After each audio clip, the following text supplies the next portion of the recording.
आपल्यापैकी अनेकांनी मला अष्टक वर्गावर यापूर्वी ऐकलेला असेल, त्यामुळे कदाचित त्यांना हा काही भाग जरा रिपिटेटिव्ह वाटेल. तसे आपले 8-10 ग्रुप आहेत. या 8-10 ग्रुपवर आपण अनेक मेसेजेस टाकत असतो. मुंबईचे एक ज्येष्ठ ज्योतिर्विद होते. एकदा मी असा एक सर्वसामान्य असा एक मेसेज आमच्या एका ग्रुपवर टाकला. त्यावेळेस ते म्हणाले की सर ही फारच बेसिक गोष्ट आहे, बेसिक रूल आहे, आपल्या ग्रुपवर हा कसा काय? तेव्हा मी त्यांना म्हणालो होतो की आपल्या ग्रुपवर सगळ्या प्रकारचे लोक आहेत. प्रकांड पंडित आहेत, ज्योतिषातले डॉक्टर आहेत, त्याचप्रमाणे अगदी बेसिक करणारे देखील आहेत. तर आपल्याला सगळ्या तऱ्हेच्या सगळ्या लेवलच्या लोकांचा विचार करावा लागतो. त्याचप्रमाणे आजचं हे पहिलं माझं वक्तव्य करताना मला हे लक्षात ठेवणं भाग आहे की इथे काही नवीन लोक पण असतील ज्यांनी मला पूर्वी ऐकलेलं नसेल किंवा अष्टक वर्ग देखील त्यांना माहीत नसेल. समजा मला पुण्यावर बोलायचं आहे आणि मी म्हणालो की पुण्यामध्ये शनिवार वाडा असतो, तर पुण्याचे लोक साहजिक म्हणतील हे काय नवीन सांगताय, आम्हाला सगळ्यांना माहिती आहे. परंतु काही लोक असे देखील असू शकतात की ज्यांना पुण्यामध्ये शनिवार वाडा आहे हे माहीत नसेल. मग त्या लोकांसाठी सांगावं लागतं की पुण्यामध्ये शनिवार वाडा आहे.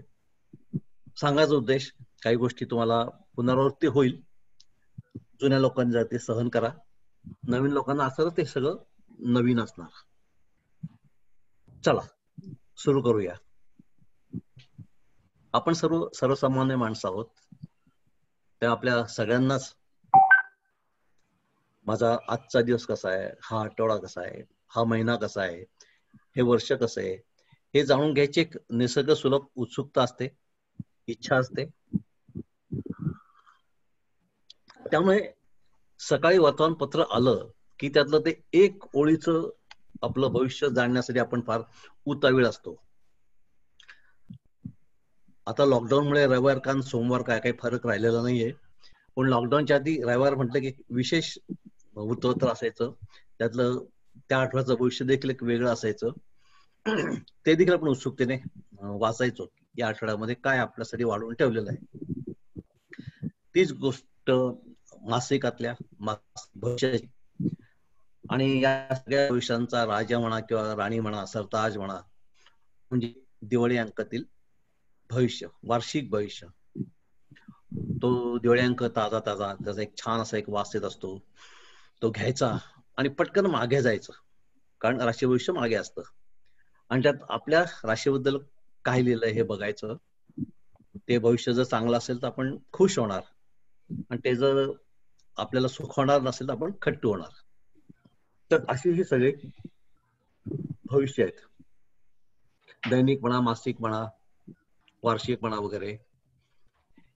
या सगळ्या भविष्यांना आपल्याला माहितीच आहे, राशी भविष्य म्हणतात. राशी भविष्य आणि रास म्हणजे काय आपण सगळे जाणताच, आपण जाणकार ज्योतिषात. रास म्हणजे आपला जन्मस्थ चंद्र जिथे आहे ती आपली रास. आणि ही सगळ्या प्रकारची भविष्य, दैनिक, साप्ताहिक, मासिक, वार्षिक, हे आपल्या चंद्रावर आधारित असतात, राशीवर आधारित असतात, म्हणून त्यांना राशी भविष्य म्हणतात. तर हे जे भविष्य आहे हे चंद्रावर आधारित का? तर त्याचं कारण असं की भारतीय ज्योतिषशास्त्र हे बेसिकली भारतीय तत्वज्ञानावर आधारित आहे. आणि भारतीय तत्वज्ञानामध्ये मन, मनस्थिती, मनाची सुखदुःख, प्रेम, भावना, या गोष्टी महत्वाच्या आहेत. चंगळवाद, भोगवाद, भौतिक गोष्टी महत्वाच्या नाहीयेत. कनक कांता महत्वाची नाहीये, म्हणून द्वितीय आणि सप्तम स्थान, मार्गस्थान, त्याच्यापेक्षा मोक्षस्थान महत्वाची आहेत, असं भारतीय तत्वज्ञान सांगतं. आणि या भारतीय तत्वज्ञानावर आधारित ज्योतिषशास्त्र असल्यामुळे मनाला होणारी सुखदुःख बघण्यासाठी ही सगळ्या प्रकारची राशी भविष्य चंद्रावर आधारित असतात. ही राशी भविष्य कधी कधी खूप छान असं आपल्याला मार्गदर्शन करतात, पण कधी कधी त्यांचे अंदाज चुकतात देखील. एक वर्तमानपत्र उघडावं तर ते सांगतात की आज चांगल्या प्रकारचं वैवाहिक सौख्य मिळेल, आपण खुश होतो. दुसरं वर्तमानपत्र घ्यावं तर तो सांगतो की आज वैवाहिक संबंधामध्ये कटुता येण्याची शक्यता आहे. सहज गंमत म्हणून एखाद्या दिवशी आपण 5-10 वर्तमानपत्र आणली आणि त्या वर्तमानपत्रातील आपल्या एकाच राशीचं भविष्य पाहिलं तर ते वेगवेगळ्या प्रकारचं असतं. अर्थात भविष्य वेगवेगळ्या प्रकारचं असायला हरकत नाही, कारण प्रत्येक लेखकाची स्कूल ऑफ थॉट वेगळी असते. पण बऱ्याचदा आता सांगितल्याप्रमाणे ते परस्पर विरोधी देखील असतं. चंद्राचं महत्व केवळ राशी भविष्यापुरतच नाहीये, तर चंद्रावर आपण फलादेश देखील देतो. लग्नकुंडली लिहिली किंवा लग्नकुंडली मांडली की आपण लगेच चंद्रकुंडलीकडे जातो, चंद्रकुंडली मांडतो, चंद्रकुंडली वाचतो आणि त्यावरून फलादेश देतो. अर्थात या लग्नकुंडली चंद्रकुंडलीहून दिलेले फलादेश बरेचदा अचूक येतात, जातकाला चांगलं मार्गदर्शन करतात आणि काही वेळेस ते स्वतः ज्योतिषाची आणि जातकाची फसगत देखील करतात. आपण आताच पाहिलं की राशी भविष्य चंद्रावर आधारित आहे, कारण मनाची सुखदुःख बघण्यासाठी. पण प्रत्येक वेळेस काही माणसाला मनाची सुखदुःख असतात अशातला भाग नाही. त्यावेळेस शारीरिक व्याधी असतात, ते आपण रवीवरून बघतो. त्यावेळेस संततीचा प्रश्न असतो, जो आपण गुरुवरून बघतो. काही वेळेस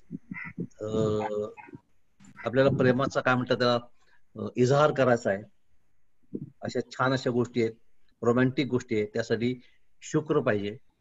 एखादी लिटिगेशन असेल, एखादी वादविवाद करायला जायचं असेल तर आपल्याला मंगळ महत्वाचा आहे. त्यामुळे प्रत्येक वेळेस चंद्र महत्वाचा असतो असं नाही, इतर देखील ग्रह देखील महत्वाचे असतात. आपलं जे प्रारब्ध आहे, नशीब आहे, डेस्टिनी आहे, हे फक्त चंद्रावर आधारित नाहीये. तर आपल्या जीवनामध्ये, आपल्या पत्रिकेमध्ये एखादी विशिष्ट घटना जेव्हा घडते तेव्हा ती घटना घडवताना 7ही ग्रह आपले आपापल्या परीने त्यावर आपला हातभार लावत असतात आणि या सगळ्यांच्या कंबाईंड कॉन्ट्रीब्युशन ती एक विशिष्ट घटना घडत असते. केवळ चंद्र म्हणा, गुरु म्हणा, शनी म्हणा, हे एकटे तुमच्या जीवनामध्ये काही करत नाही, हा एक महत्वाचा मुद्दा. त्यामुळे आपण राशी भविष्य जसं चंद्राकडून बघतो तसं 7ही ग्रहांकडनं राशीने म्हणता येईल त्याला, पण भविष्य आपण बघायला पाहिजे. जशी आपण चंद्र कुंडली मांडतो तशा 7ही ग्रहांच्या आपण कुंडली मांडायला पाहिजे, पण आपण ती मांडत नाही. त्यामुळे आता सांगितल्याप्रमाणे आपली फसगत होते.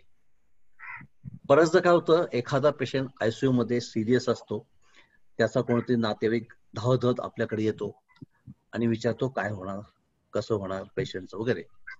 त्यावेळेस ज्योतिषी पंचांग वगैरे बघतो, त्याने जे काय शिकलेला आहे, जो काय अनुभव आहे, जो काय व्यासंग आहे, त्याच्या आधारावर तो सांगतो की गुरु अतिशय चांगला आहे, लाभात आहे, उच्चीच आहे, अमुक तमुक वगैरे. त्यामुळे काही काळजी करू नका, पेशंट लवकरच आपल्या पायाने चालत आपल्या घरी येईल.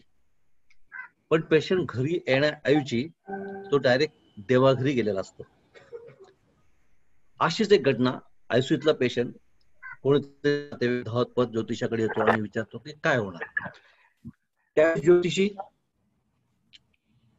शनीची पोझिशन बघतो, शनी अशा वाईट स्थानामध्ये, शनीची अशी दृष्टी आहे वगैरे वगैरे वगैरे, आणि काही खरं नाही बुवा, एक 24 तासाची मुदत आहे, तुम्ही सगळ्या नातेवाईकांना बोलून घ्या. त्यामुळे सगळ्या नातेवाईकांना आपण बोलून घेतो, सगळे आता वाट बघायला लागतात आणि नंतर तो पेशंट चांगला दणदणीत 5-10 वर्ष मस्तपणे जगत असतो. गुरु हा निखळ शुभग्रह आहे, तो भरभरून आपल्यासाठी चांगलंच करणार असं आपण सांगतो, पण हाच गुरु काही वेळेस जातकाला चांगलं रडवत असतो. शनीला आपण पापग्रह समजतो, हा शनी आपलं वाईट करणार असं समजतो. हा शनी काही वेळेस तुम्हाला इतक्या सुखाच्या गुदगुल्या करतो, तुम्हाला भरभरून देतो, की असं तुम्ही याला पापग्रह कसं म्हणायचं. त्यामुळे केवळ गुरुला शुभग्रह समजून, शनीला पापग्रह समजून आणि इतर ग्रहांबद्दल अशा आपल्या भ्रामक समजुती असल्यामुळे होतं काय, ज्योतिषी तोंड घशी पडतो, त्याचं जे काय फलित आहे ते चुकतं, तर्क चुकतात, जातकाचा भ्रमनिरास होतो, त्याला शास्त्राची प्रचिती येत नाही आणि त्याला असं वाटतं की ज्योतिषशास्त्राने आपली दिशाभूल केली. हे सर्व टाळायचं असेल तर तुम्ही जी काय पद्धत वापरता, वैदिक म्हणा, अंकशास्त्र म्हणा, रत्नशास्त्र म्हणा, म्हणा, केपी म्हणा, या सगळ्या पद्धतीला अष्टक वर्गाची जोड द्यायला पाहिजे किंवा फलादेश करताना अष्टक वर्ग बघणं नितांत आवश्यक आहे. तर आता सगळ्यात पहिली गोष्ट, अष्टक वर्ग म्हणजे काय? अष्टक म्हणजे 8. अष्टावक्र पद्धतीमध्ये असं समजलं जातं की आता मी जे सांगितलं की कोणती घटना घडण्यासाठी 7 ग्रह आवश्यक असतात. 7 ग्रह आपापल्या परीने कॉन्ट्रीब्युशन करत असतात. त्यामुळे तुमच्या जीवनात जे काही घडतं त्याला हे 7 ग्रह आणि लग्न म्हणजे मी स्वतः, त्यामुळे 7 ग्रह आणि 8वं लग्न हे कारणीभूत असतात, परिणाम करत असतात. अष्टक म्हणजे 7 ग्रह आणि लग्न. आणि वर्ग म्हणजे अँगल. जे कोणत्याही घटनेकडे 7 ग्रह आणि लग्न याच्या दृष्टिकोनातून बघा, त्या अँगलने बघा, त्याचा विचार करा, असं अष्टक वर्ग सांगतं. अष्टक वर्ग म्हणजे डेस्टिनी पॉइंट, प्रारब्ध दर्शक बिंदू.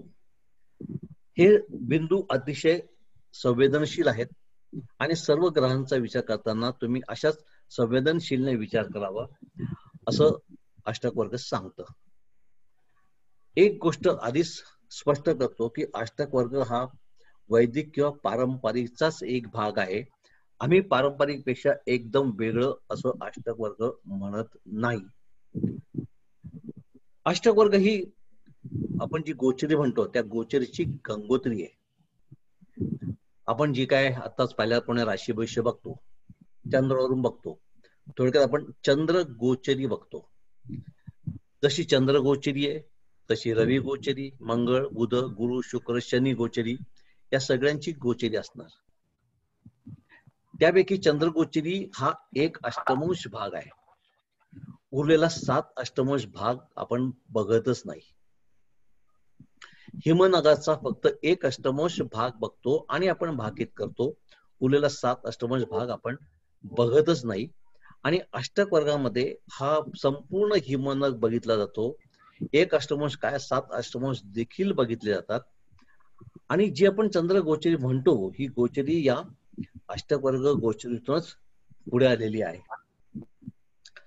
आजकाल अष्टक वर्ग पद्धतीला चांगले दिवस आलेत. 1-2 वर्षामध्ये मी तर गेली 20 वर्ष अष्टक वर्गचा प्रचार करतोय. पण आजकाल जरा अष्टक वर्गाला चांगले दिवस आलेले आहेत. अनेक लोक यामध्ये आता यायला लागलेत त्यांचं ओरिजिनल फील्ड सोडून. मी मात्र गेले 20 वर्ष फक्त अष्टक वर्ग हे अष्टक वर्गच करतोय. मग अष्टक वर्ग ही नवीन पद्धत आहे का? अनेक लोक आम्हाला विचारतात. अजिबात नाही. अष्टक वर्ग ही अतिशय प्राचीन अशी पद्धत आहे. त्याची मुळं म्हटलं तर पारश ऋषी, मैत्रेय ऋषी यांच्यापर्यंत जातात. असं म्हणतात की अष्टक वर्ग ज्योतिष पद्धती ही देवादिदेव महादेवने आई साहेबांना पार्वती मातेला शिकवली. तत्पूर्वी महादेवाने पार्वतीला अनेक प्रकारच्या ज्योतिष पद्धती समजून सांगितल्या होत्या, पण त्या आई साहेबांच्या काही परिस्थिती पडत नव्हत्या. शेवटी एक दिवस त्यांनी वैतागून सांगितलं की मला कोणालाही सहज समजेल अशी साधी सोपी ज्योतिष पद्धत सांगा. तेव्हा देवदेव महादेवांनी अष्टक वर्ग ही अतिशय सोपी साधी पद्धत आई साहेबांना सांगितली असा उल्लेख आहे.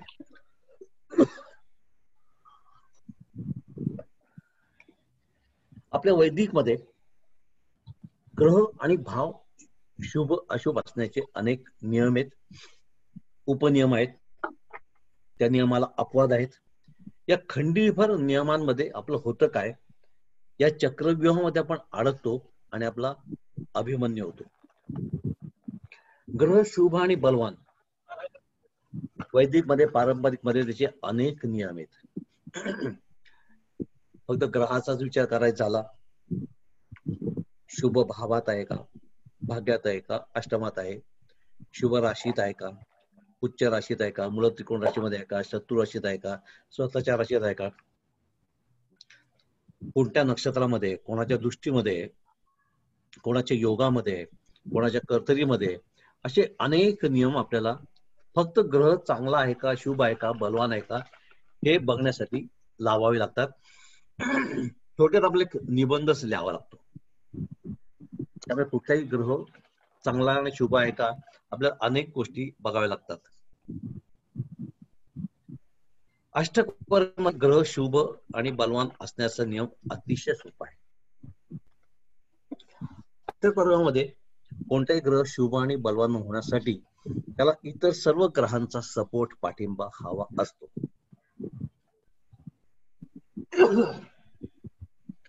समजा शनी शुभ आणि बलवान आहे का हे बघण्यासाठी त्या शनीला प्रत्येक ग्रहाचा आधार, पाठिंबा, सपोर्ट लागतो. कोणत्याही ग्रहाला या 7 ग्रहांपैकी कोणत्याही एका ग्रहाने जर पाठिंबा दिला तर त्याला 1 गुण मिळतो.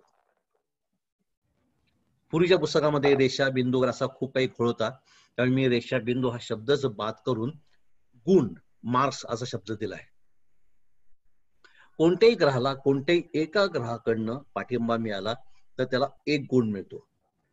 त्याला 7ही ग्रह आणि लग्न यांनी जर पाठिंबा दिला तर त्याला जास्तीत जास्त 8 गुण मिळतात. मग त्याला 0 पण गुण मिळू शकतात, 4 मिळू शकतात, 5 मिळू शकतात, किती मिळू शकतात, जास्तीत जास्त 8. आणि 8 आले निम्मे, ब्रेक घेऊन 4. त्यामुळे कोणत्याही ग्रहाला कोणत्याही भावामध्ये 4 आणि 4 पेक्षा जास्त गुण असतील तर तो ग्रह शुभ आणि बलवान असा अष्टक वर्गाचा एक पहिला आणि अतिशय सोपा असा नियम आहे. त्यामुळे एखाद्या भावेशाचा विचार करताना आता सांगितल्याप्रमाणे आपल्याला हे भरपूर नियम लावावे लागत नाही, नियमावली लावावी लागत नाही, निबंध लिहावा लागत नाही. आपण फक्त त्या स्थानामध्ये त्या ग्रहाला 4 पेक्षा जास्त मार्क आहे का हे बघतो आणि 4 पेक्षा जास्त मार्क असतील तर तो शुभ आणि बलवान. मग तो नीच राशीत का असेना, अस्तंगत का असेना, पारंपरिक अर्थाने तो किती वाईट स्थानामध्ये, वाईट नक्षत्रामध्ये कसा का असेना. हे झालं ग्रहासाठी, ग्रह शुभ कसा. आणि ज्याप्रमाणे 4 पेक्षा जास्त गुण असतील तर तो ग्रह जास्तीत जास्त शुभ आणि बलवान होत जातो. याचाच अर्थ तो 4 पेक्षा कमी गेला, 4, 3, 2, 1, 0, तितका तो बलहीन होत जातो.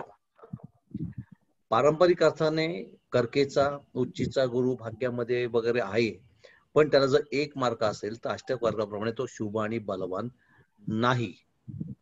त्याप्रमाणे एकदा आपल्या अष्टक वर्गानुसार आपल्या सगळ्या ग्रहांना कोणत्या भावामध्ये किती गुण आहे हे जरा बघून ठेवा. जिथे जिथे एखाद्या विशिष्ट ग्रहाला कमी मार्क असतील तिथे जर आपण लाल शाईने अंडरलाईन केली पाहिजे. आणि जिथे त्या ग्रहाला 4 पेक्षा जास्त, 4, 5, 6, 7, 8 फार क्वचित मिळतात, जिथे असे 6 आणि 7 असे जास्त मार्क असतील तिथे हिरव्या शाईने आपण खूण करून ठेवायची की या चांगल्या गुणांचा आपल्याला फायदा घ्यायचा आहे, या परिसराचा फायदा घ्यायचा आहे. आणि जिथे लाल खूण आहे त्याची आपल्याला काळजी घ्यायची आहे. हे झालं ग्रहांबद्दल. आता येऊ भावांकडे. पारंपरिक पद्धतीने, वैदिक पद्धतीने केंद्र, त्रिकोण, शुभ स्थान, बाकी त्रिक स्थाने आहेत, नाशक बाधक स्थाने आहेत वगैरे, अशा अनेक प्रकार आहेत. अष्टक वर्गामध्ये इतके भावांचे चांगले वाईट असे प्रकार नाहीत. ज्याप्रमाणे ग्रहाला 4 मार्क, त्याप्रमाणे कोणत्याही भावाला 28 गुण असतील तर तो भाव शुभ आणि बलवान होतो. आता तुम्ही म्हणाल की 28 गुण कुठे आले, तर प्रत्येक ग्रहाला 8 गुण एका भावासाठी देण्याची नियतीने मान्यता दिली आहे. म्हणजे रवी लग्नाला जास्तीत जास्त 8 गुण देऊ शकतो. असे झाले 7 ग्रह, जास्तीत जास्त 8 गुण आणि 7 ग्रह, 8 7 56. एका भावासाठी शुभ किंवा अशुभ बिंदू मिळवतात 56. यापैकी ब्रेक इव्हन आपण केला, निम्मे केले आपण 28. म्हणून कुठल्याही भावाला 28 आणि 28 पेक्षा जास्त गुण असतील तर तो भाव शुभ आणि बलवान, मग ते त्रिक स्थान का असेना. हेच वैदिक पद्धतीने बघायला गेलं तर आपल्याला अमुक स्थान शुभ बलवान आहे का, परत अनेक गोष्टी बघायला लागतात. त्या भावामध्ये कुठली रास आहे, कुठला ग्रह आहे, ती रास आणि तो ग्रह यांचे संबंध कसे आहेत, त्या भावावर कोणाची दृष्टी आहे, भावेश कुठे आहे, नक्षत्र कुठे आहे, भाव पाप कर्तरीमध्ये आहे का, वगैरे वगैरे वगैरे. अष्टक वर्गामध्ये इथे आपण फक्त त्या भावाचे गुण बघतो. 28 पेक्षा जास्त असेल तर त्या भावापासून तुम्हाला चांगली फळं मिळणार. 28 पेक्षा कमी गुण असतील तर त्या भावापासून तुम्हाला चांगली फळं मिळणार नाही. चांगल्या फळाची अपेक्षा करू नका. अपेक्षा नाही त्यामुळे अपेक्षा दुःख नाही. सगळ्यांचं आवडतं स्थान म्हणजे सप्तम स्थान. समजा सप्तम स्थानाला 19-20 गुण असतील तर आम्ही जातकाला सांगतो की तू आता काही बोलला नाही तरी चालेल, मला सगळं समजलेलं आहे. याच्या उलट भाग्यस्थानाला भरपूर मार्क असतात. 28 काय 30, 32, 35 देखील असतात. कर्मस्थानाला 30, 32, 35 असे चांगले मार्क असू शकतात.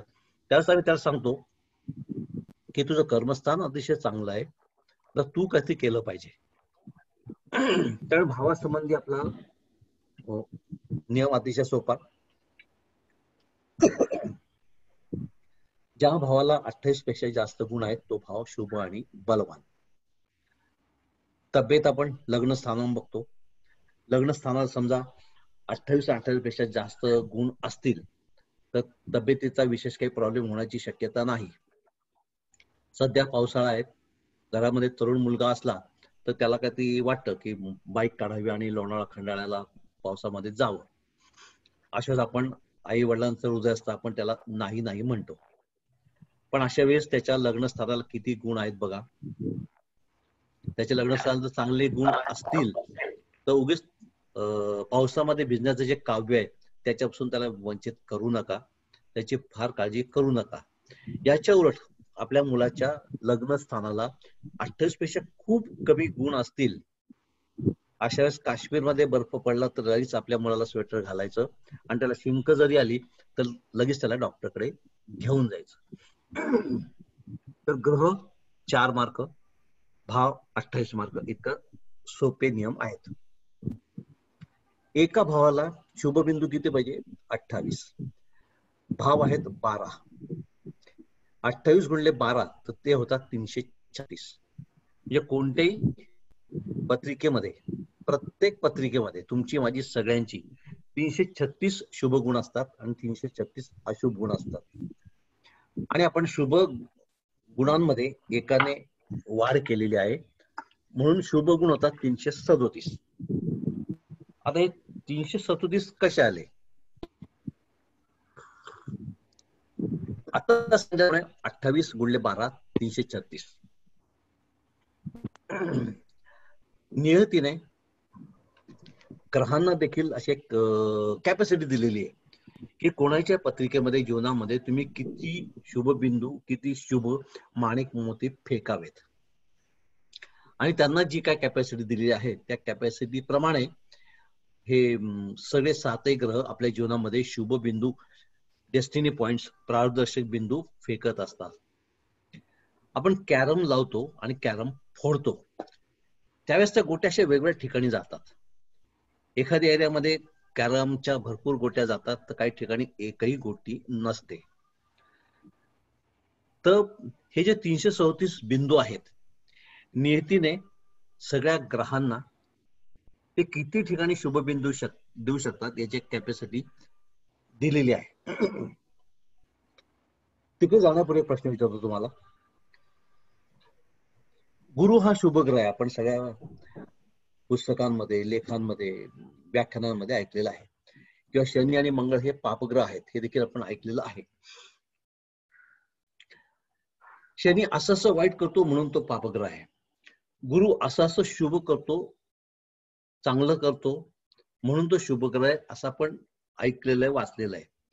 पण मुळात तो शुभ ग्रह का गुरु आणि शनी वाईट ग्रह का, याचं लॉजिक मला तरी वैदिक मध्ये कुठल्याही पुस्तकात सापडलेलं नाहीये. त्याचं कारकत्व कसं शुभ आणि वाईट आहे ते आपल्याला अनेक पुस्तकांमध्ये आहे. गुरु असं शुभ करतो, शनी असं शुभ करतो. पण शनी वाईट का आणि गुरु चांगला का याचं उत्तर मात्रही मिळालं नाही, परंतु त्याचं खणखणीत उत्तर अष्टक वर्गामध्ये मिळतं. तर आता सांगितल्याप्रमाणे प्रत्येकाच्या जीवनामध्ये, प्रत्येकाच्या पत्रिकेमध्ये शुभबिंदू फेकण्याची प्रत्येक ग्रहाची कॅपॅसिटी नियने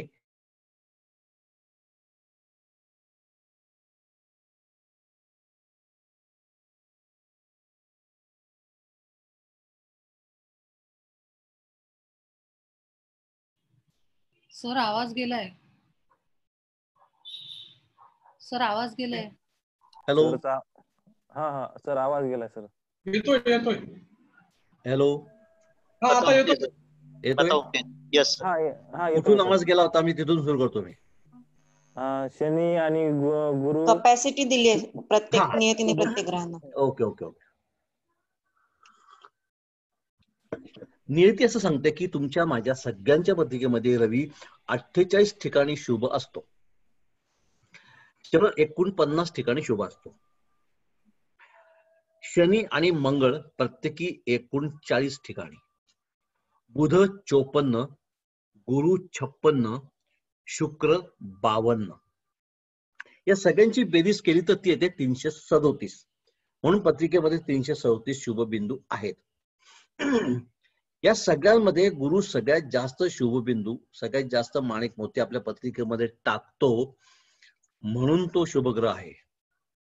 आणि या सगळ्यांमध्ये सगळ्यात कमी शुभबिंदू मंगळ आणि शनी देतात, प्रत्येकी 39, म्हणून ते पापग्रह आहेत. आता सांगितल्याप्रमाणे गुरु चांगला का, शनी वाईट का, याचं लॉजिक आपल्याला पूर्वी कदाचित माहित नसेल, पण त्याचं लॉजिक आपल्याला अष्टक वर्गामध्ये फार क्लिअर कट त्यांच्या गुणांवरून समजतं. तर अष्टक वर्ग हे आता सांगितल्याप्रमाणे अंकावर आधारित आहे. शुभ अशुभत्व या सगळ्या कल्पना इथे अंकामध्ये काढल्या जातात. अंक म्हणजे फिगर, आणि फिगर ही निर्विवाद असते, फिगर ही जागतिक असते. मी नेहमी उदाहरण देतो की पंडित सरांचं अष्टक वर्गाची कार्यशाळा कशी झाली. तुमच्या आपसामध्ये देखील त्याची मतांतर होतील, आणि त्यावर तुमची मतं मागितली तर तुम्ही कदाचित 1-2 पानांचा फुलस्केप देखील निबंध त्यावर लिहून देऊ शकाल. मतांतर आहेत, प्रत्येकाची मतं वेगळी आहेत. पण या कार्यशाळेला आज किती ज्योतिषप्रेमी उपस्थित होते, ही गोष्ट आपण 4 वेगळ्या लोकांकडनं जरी तपासून घेतली तर त्यांचं उत्तर एकच येणार. कारण किती ज्योतिषी हजर होते याचं उत्तर अंकामध्ये असणार, आणि अंक हे अनडिस्प्युटेड आहे. 2 म्हणजे 2. अमेरिकेत जा, पाकिस्तानमध्ये जा, भारतामध्ये कुठेही जा. आणि अष्टक वर्गामध्ये ग्रहांचं शुभ अशुभत्व, भावांचं शुभ अशुभत्व हे अंकावर आधारित असल्यामुळे तिथे जर तर नाही, तिथे निबंध लेखन नाही, तिथे टेक्स्ट नाही, किंतु परंतु नाही. म्हणून अष्टक वर्ग वापरणाऱ्या कुठल्याही 4 ज्योतिषांकडे तुम्ही गेलात तर त्याचं उत्तर एकच येणार, कारण तो ती फिगर बघणार. एखाद्याच्या सप्तम स्थानाला 28 पेक्षा आता सांगितल्याप्रमाणे 19 मार्क असतील तर किती अष्टक वर्ग वापरणाऱ्या ज्योतिषांकडे जा, त्यांचं उत्तर तेच असणार. हे कदाचित वैदिक किंवा पारंपरिक पद्धतीचा वापर करणाऱ्यांचं होऊ शकणार नाही, कारण तिथे जर तर असं खूप काही आहे. अष्टक वर्गामध्ये भिन्नाष्टक नावाचा प्रकार आहे. जेव्हा आपल्याला एका विशिष्ट एकाच ग्रहाचा विचार करायचा आहे आणि त्यासाठी आपल्याला ग्रहांची कारकत्व माहिती पाहिजे. समजा रवी म्हणजे काय? ग्रहमालेचा राजा आहे, आरोग्याचा कारक आहे, रोगप्रतिकार शक्तीचा कारक आहे, ऊर्जेचा कारक आहे. त्याच्यामध्ये शक्ती आहे, एनर्जी आहे, अग्नितत्व आहे. त्यावर तो वडिलांचा कारक आहे, राजकीय लोकांचा कारक आहे, राज्यकर्त्यांचा कारक आहे, जिथे ते नेतृत्व आहे त्याचा कारक आहे, शासनाशी संबंधित आहे. त्यामुळे असं काहीतरी कार्य असेल, त्या संबंधी आपला काहीतरी प्रश्न असेल तर आपल्याला आता सांगितल्याप्रमाणे फक्त रवीचा विचार करायचा आहे. त्यावेळेस आपण रवीचं फक्त अष्टक वर्ग काढतो, त्याला भिन्नाष्टक म्हणतात. रवी भिन्नाष्टक वर्ग. प्रत्येक ग्रहाचं भिन्न भिन्न अष्टक वर्ग त्याला म्हणतात भिन्नाष्टक. आपल्याला फक्त त्याच एका ग्रहाचा विचार करायचा असेल तर. आता सांगितलं की रवीला पत्रिकेमध्ये 48 ठिकाणी शुभबिंदू देण्याची त्याची कॅपॅसिटी आहे. मग या 48 गुणांपैकी रवी कोणत्या भावांमध्ये त्याने ते बिंदू दिलेले आहेत, कोणत्या भावांमध्ये रवी शुभ आहे, कुठे कुठे रवीने शुभबिंदू दिलेले आहेत, आणि हे रवीने जे शुभबिंदू प्राप्त केले आहेत त्याला इतर कुठल्या ग्रहांचा सपोर्ट आहे का, हे सगळं बघण्यासाठी आपण रवी भिन्नाष्टक आपण वापरत असतो. जसं रवी भिन्नाष्टक आहे त्याचप्रमाणे सगळ्या ग्रहांची भिन्न भिन्न अशी अष्टक तयार होतात, भिन्नाष्टक. आणि सगळी भिन्नाष्टक एकत्र केली की त्याचं तयार होतं सर्वाष्टक. सर्वाष्टक म्हणजे एक टेबल आहे, कोष्टक आहे. आणि हे कोष्टक तुमच्या संबंध आयुष्यावर बोलत असतं. आता सांगितल्याप्रमाणे हे जे सर्वाष्टक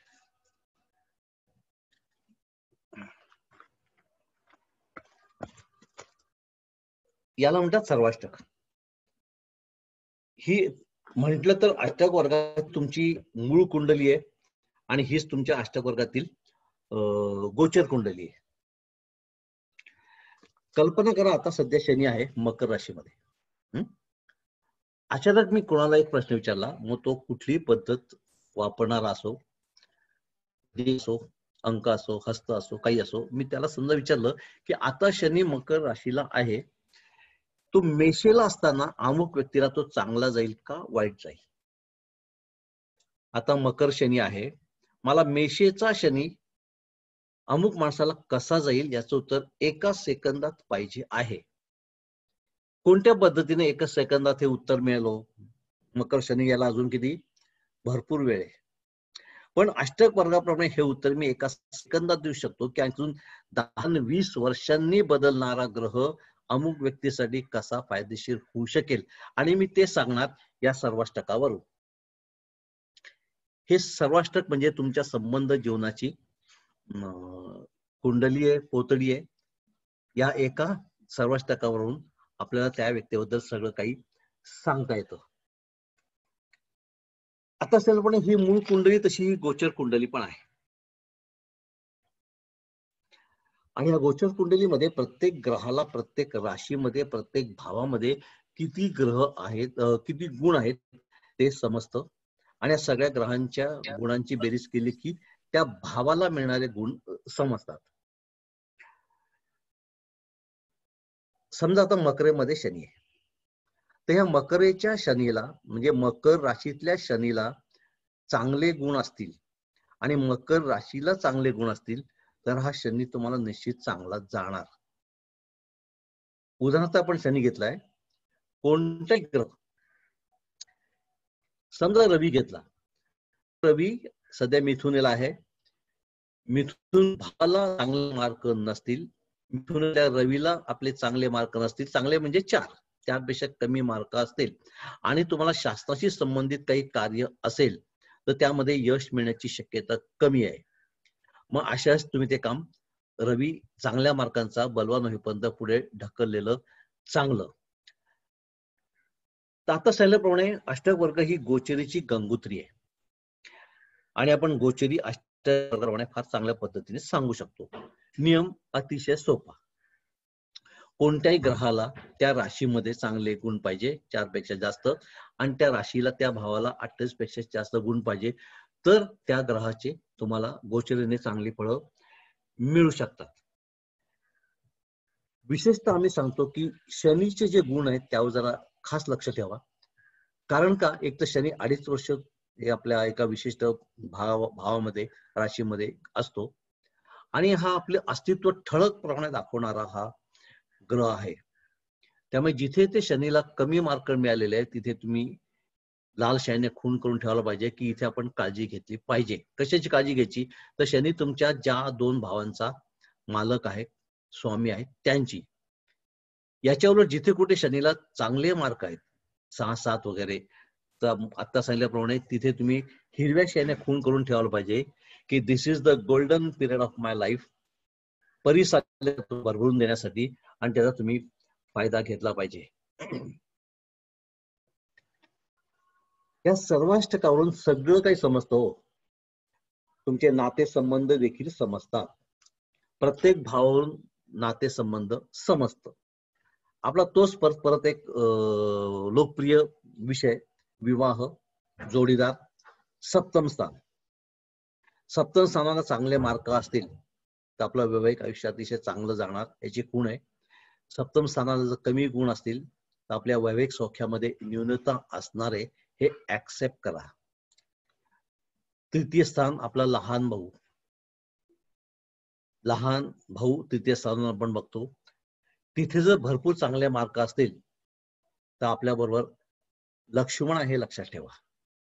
आणि तृतीय स्थानाला जर कमी मार्क असतील तर आपला भाऊ चीनपेक्षा कमी नाहीये हे लक्षात ठेवा. त्यामुळे त्याच्याबरोबर पुढे किती जायचं, किती गळ्यात गळे घालायचे हे आपण ठरवायचं. नवम स्थानावर आपण पिता बघतो, पित्याचं सुख. चतुर्थाला आपण आईचं सुख बघतो, चतुर्थाला किती मार्क आहे बघा.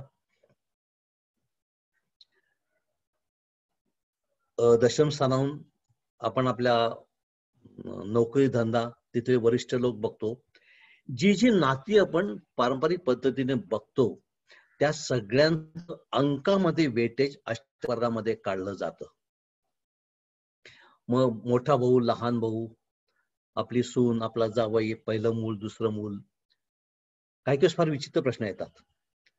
पुढे जाऊन मला लहान मुलगा सांभाळणार आहे का मोठा मुलगा सांभाळणार आहे ते सांगा.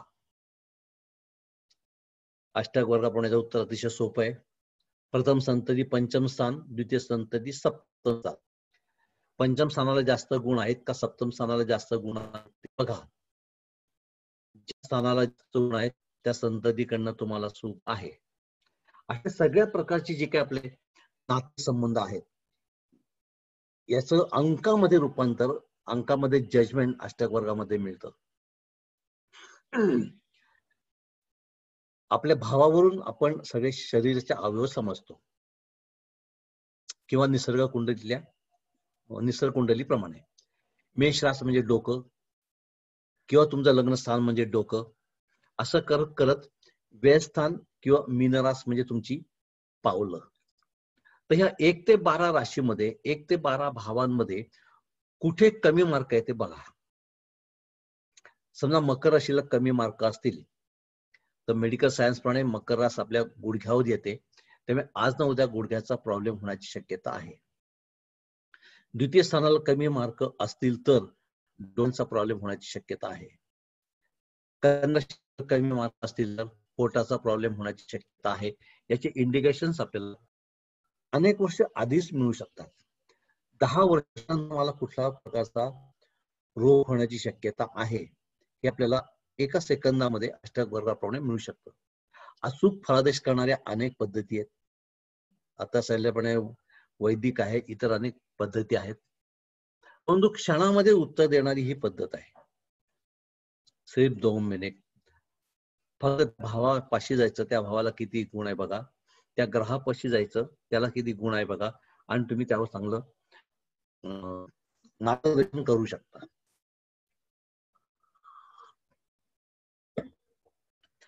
तुम्ही म्हणाल ही पद्धत इतकी सोपी आहे, छान आहे, अंकावर आधारित असल्यामुळे विश्वासार्ह आहे, गणितीय पद्धत आहे. गणितीय पद्धत म्हणून घालून द्यायचं कारण नाही, इथे गणित करावं लागत नाही. पण अंकावर आधारित असल्यामुळे आणि अंक हे निर्विवाद असल्यामुळे ही विश्वासार्ह आहे, शास्त्रीय पद्धत आहे, अचूक आहे आणि कमीत कमी वेळामध्ये फलादेश सांगणारी पद्धत आहे. मग इथं सगळं चांगलं आहे तर कालपर्यंत ही पद्धत कुठे होती हो? आता सध्या 1-2 वर्षामध्ये या अष्टक वर्गाला चांगले दिवस आलेत. पूर्वी काय होतं तर आम्ही ज्या काळामध्ये अष्टक वर्ग शिकलो आणि त्याचा वापर सुरू केला त्यावेळची परिस्थिती फार भयानक होती. आम्ही फार मोठ्या दिव्यातून गेलेलो आहोत. पूर्वी ही पद्धत अतिशय किचकट होती, वेळखाऊ होती, खूप काम करावं लागायचं, खूप एकाग्रता लागायची. फक्त कसं आहे बघण्यासाठी रवीच्या 7 कुंडल्या मांडाव्या लागायच्या आणि अशा 7 ग्रहांच्या 7 कुंडल्या मांडाव्या लागायच्या. झाल्या 7 एकूण 50 कुंडल्या. त्याच्यामध्ये आता सांगितल्याप्रमाणे रवी कुठे आहे हे बघून तिथे अशी एक रेष मारावी लागायची. ती रेष मारता मारता डुलकी लागायची, दशमातली रेष लाभा द्यायची की तुम्ही केलेलं सगळं काम वाया. आणि याला खूप वेळ लागायचा.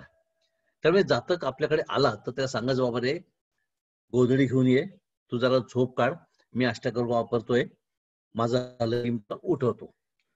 खूप वेळ लागायचा, म्हणून ही पद्धत मागे पडली. मागे पडली हा त्रास नको म्हणून लोक हिचा वापर देखील करत नव्हते. पण नंतर या क्षेत्रात देखील संशोधन झालं. नंतर एक यंत्र नावाचा प्रकार आला आणि आता संगणक आलेला आहे. त्यामुळे अष्टवर्गाचे सर्वाष्टक तयार करणं, मांडणं हा प्रकार पण आता सोपा झालाय. त्यामुळे देखील अष्टवर्गाची वापर वाढलेला आहे. वापर करणं सुसह्य झालेलं आहे आमच्या मानाने. आता साधारणपणे ही पद्धत खूप गुंतागुंती असल्यामुळे ज्योतिष ही पद्धत वापरायला नाखुश असायचे, कारण खूप वेळ लागायचा. त्यामुळे ही पद्धतच वापरली गेली नाही. त्यामुळे आपल्यापैकी काही लोक असे असतील की ज्यांना प्रसिद्धी, पैसा, हवा यांच्यापासून दूर जाऊन संशोधन करायचं आहे, तर संशोधन करायला ही पद्धत खूप इथे वाव आहे, अभ्यास करायला, संशोधन करायला. कारण पद्धत वापरलीच गेली नाहीये. एकेकाळी अष्टक वर्ग म्हणजे प्रथम म्हणजे फर्स्ट मॅरेज, पहिला विवाह, इतक्या पुरतच ते मर्यादित होतं. पण मी अष्टक वर्ग अभ्यास केला, त्यावर लिहायला लागलो, त्यावर बोलायला लागलो. मग त्यामुळे सगळ्या संपादकांनी मला अष्टक वर्गावरच लेख मागायला सुरुवात केली. त्यामुळे मला कंपल्सरी असं वेगवेगळ्या अँगलने अष्टक वर्गाचा विचार करावा लागला. त्यामुळे प्रथम लग्न, फर्स्ट मॅरेज शिवाय सगळ्याच गोष्टींवर मी लेख लिहिले. आणि असं लक्षात आलं की पारंपरिक पद्धतीने आपण ज्या ज्या काही गोष्टी बघतो त्या सगळ्या गोष्टींना आपण अष्टक वर्गाची जोड देऊ शकतो आणि आपण अष्टक वर्गाचे रिझल्ट पाहू शकतो. पारंपरिक पद्धतीने 12 भाव, 12 राशी, 12 ग्रह यांच्यावरून आपण जीवनाचे जे काही अंग बघतो ते सगळे हे आपण अष्टक वर्गाने पाहू शकता. बऱ्याचदा आम्हाला प्रश्न विचारला जातो की अष्टक वर्गाप्रमाणे काय काय बघितलं.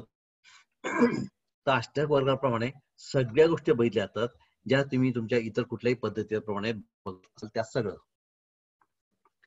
तुमच्या एक लक्षात आलं असेल, जेव्हा केव्हा एखाद्या घरामध्ये खूप मोठा आजार होतो, प्रोलॉंग डिसीज जिथे काही असतो, तिथे त्या घराला आणि त्या पेशंटच्या एक लक्षात येतं की कुठलीही एक पद्धत अशी परफेक्ट नाहीये.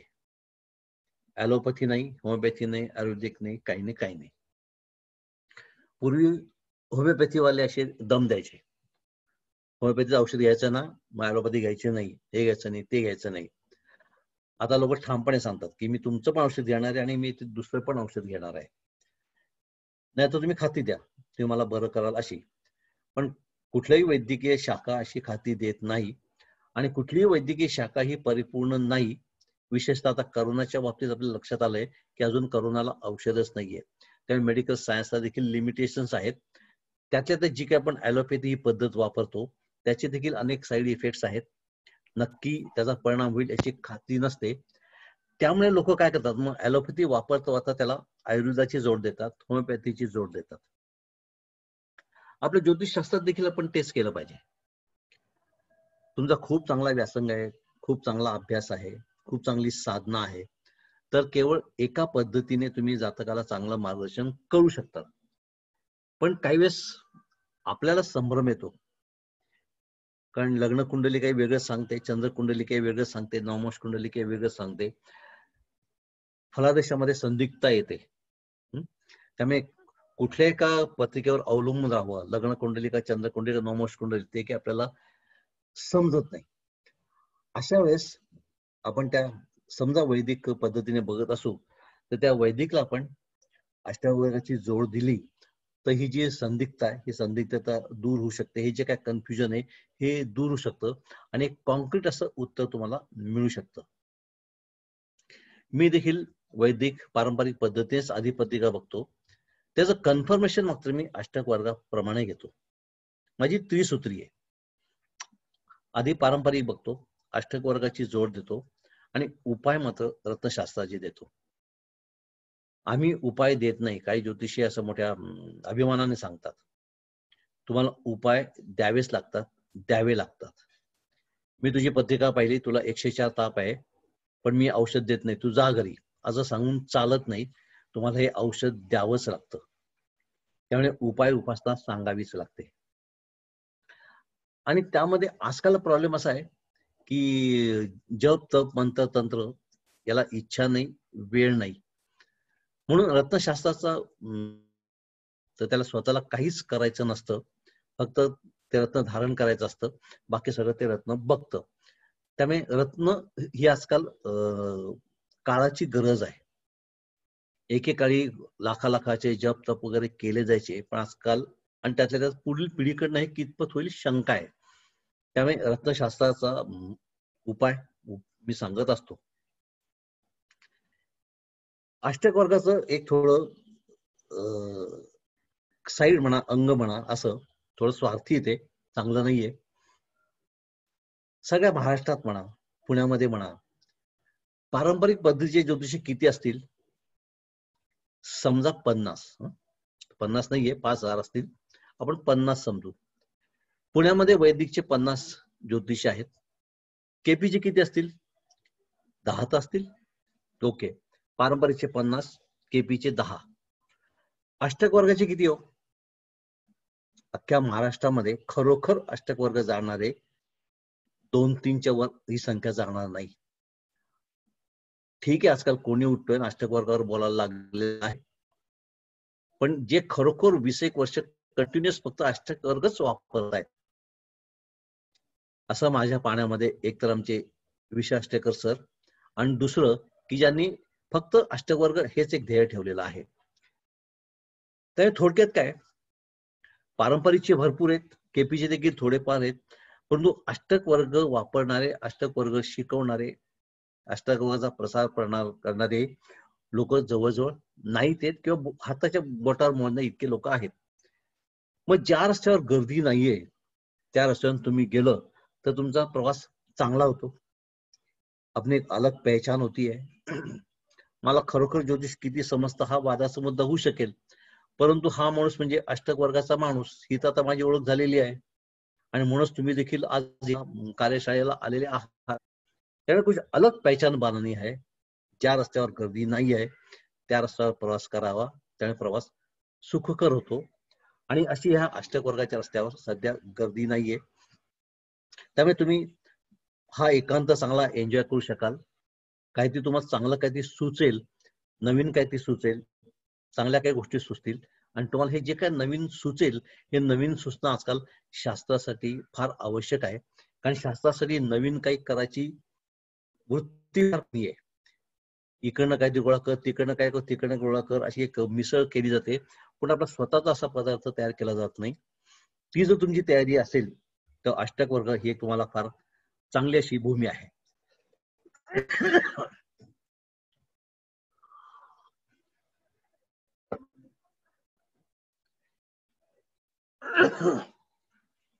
आपल्या शास्त्राला एक शाप आहे, मतांतर.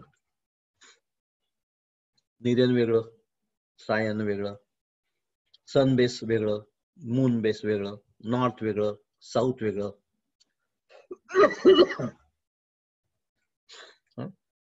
पारंपरिक वेगळं, केपी वेगळं. हे लागण अष्टक वर्गाला देखील आहे. आम्ही त्याला आपत कसे असणार? कलानी स्टाईल वेगळी आहे, कलानीमध्ये रिडक्शन हा प्रकार नाहीये. रामन स्टाईल आहे, रामनकडे रिडक्शन आहे, पण तिथे उपचय स्थान नाहीत. त्यामुळे मी अष्टांगाकडे शिकलो, रामन वाचलं, कलानी वाचलं, आणि माझे स्वतःचे अनुभव हे एकत्र करून मी आपली एक वेगळी अशी अष्टक वर्गाची पद्धत सुरू केलेली आहे. बरेच लोक मला विचारतात तुमच्याकडे शोधपिंड वगैरे आहे का? म्हटलं शोधपिंड वगैरे आम्ही काही वापरत नाहीये. तरी मी अनेक अशा कुंडल्या सोडवलेल्या आहेत, ज्याला आपण लाईव्ह केस म्हणतो, अशा सोडवलेल्या आहेत. आणि त्याच्यामध्ये त्या व्यक्तीचं संपूर्ण जीवन आपण शोधपिंड वगैरे न वापरता देखील आपण पाहिलेलं आहे. परत सर्वाष्टकामध्ये देखील 2 पद्धती आहेत. एकामध्ये आपण लग्नाचे गुण घेतो आणि एकामध्ये लग्नाचे गुण घेत नाही. मी लग्नाचे गुण घेत नाही, कारण असं की लग्न म्हणजे मी स्वतः, आणि मी स्वतः कायम स्वतःसाठी शुभच असतो. त्यावेळी लग्नाने शुभ बिंदू आहेत का हा विचार करण्याला काही अर्थ नाही. मी कायम माझ्यासाठी शुभच असणार. त्यामुळे लग्नाशिवाय जे 337 गुणांचं अष्टक वर्ग आहे ते आपण वापरत असतो. आता सांगितल्याप्रमाणे ही अंकावर पद्धत असल्यामुळे आणि अंकाला वाद नसल्यामुळे, जडत नसल्यामुळे अंकामुळे फार पटकन रिझल्ट मिळतात. जसा आता मी 2-3 वेळा सांगितलं की सप्तम स्थानाला 20 मार्क आहेत, तर जास्त 10-20 नियम त्याला लावायची गरज नाही. आपण पटकन 2 मिनिटांमध्ये त्याला सांगू शकतो. ज्या काही पद्धती, त्या सगळ्या पद्धतींमध्ये फलादेश चांगले येतात, अचूक येतात, जातकात चांगलं मार्गदर्शन होतं, हे सगळं ठीक आहे. केवळ फलादेश अचूक येतो इतकं पुरेसं नाहीये, तर हा फलादेश कमीत कमी वेळात आला पाहिजे, हे महत्वाचं आहे. आणि ही गोष्ट साध्य होते फक्त अष्टक वर्गामध्ये. आता तुम्ही सांगितलं की 5-10 वर्षांनी येणारा कुठल्याही राशीचा शनी, उदाहरणार्थ मेषेचा शनी कसा जाणार, एका सेकंदात सांगा. इतर कुठल्याही पद्धतीने हे जमेल असं मला वाटत नाही. पण अष्टक वर्ग पद्धतीवरून तुम्ही एका क्षणात सांगू शकतात की मेषेचा शनी कोणाला कसा जाणार आहे तो. त्यामुळे द ब्युटी ऑफ अष्टक वर्ग इज कमीत कमी वेळ आणि अचूकता तर आहेच, कारण अंक बोलतात. मित्रांनो, आपल्या महाराष्ट्रात आपण जास्तीत जास्त, कुलकर्णी सर जरा एक पीपीटी दाखवता का? हो सर, कोण सांगा. ही पंचांगाची आहे. हो, ओके ओके, सापडली? हो सापडतो. एक मिनिट.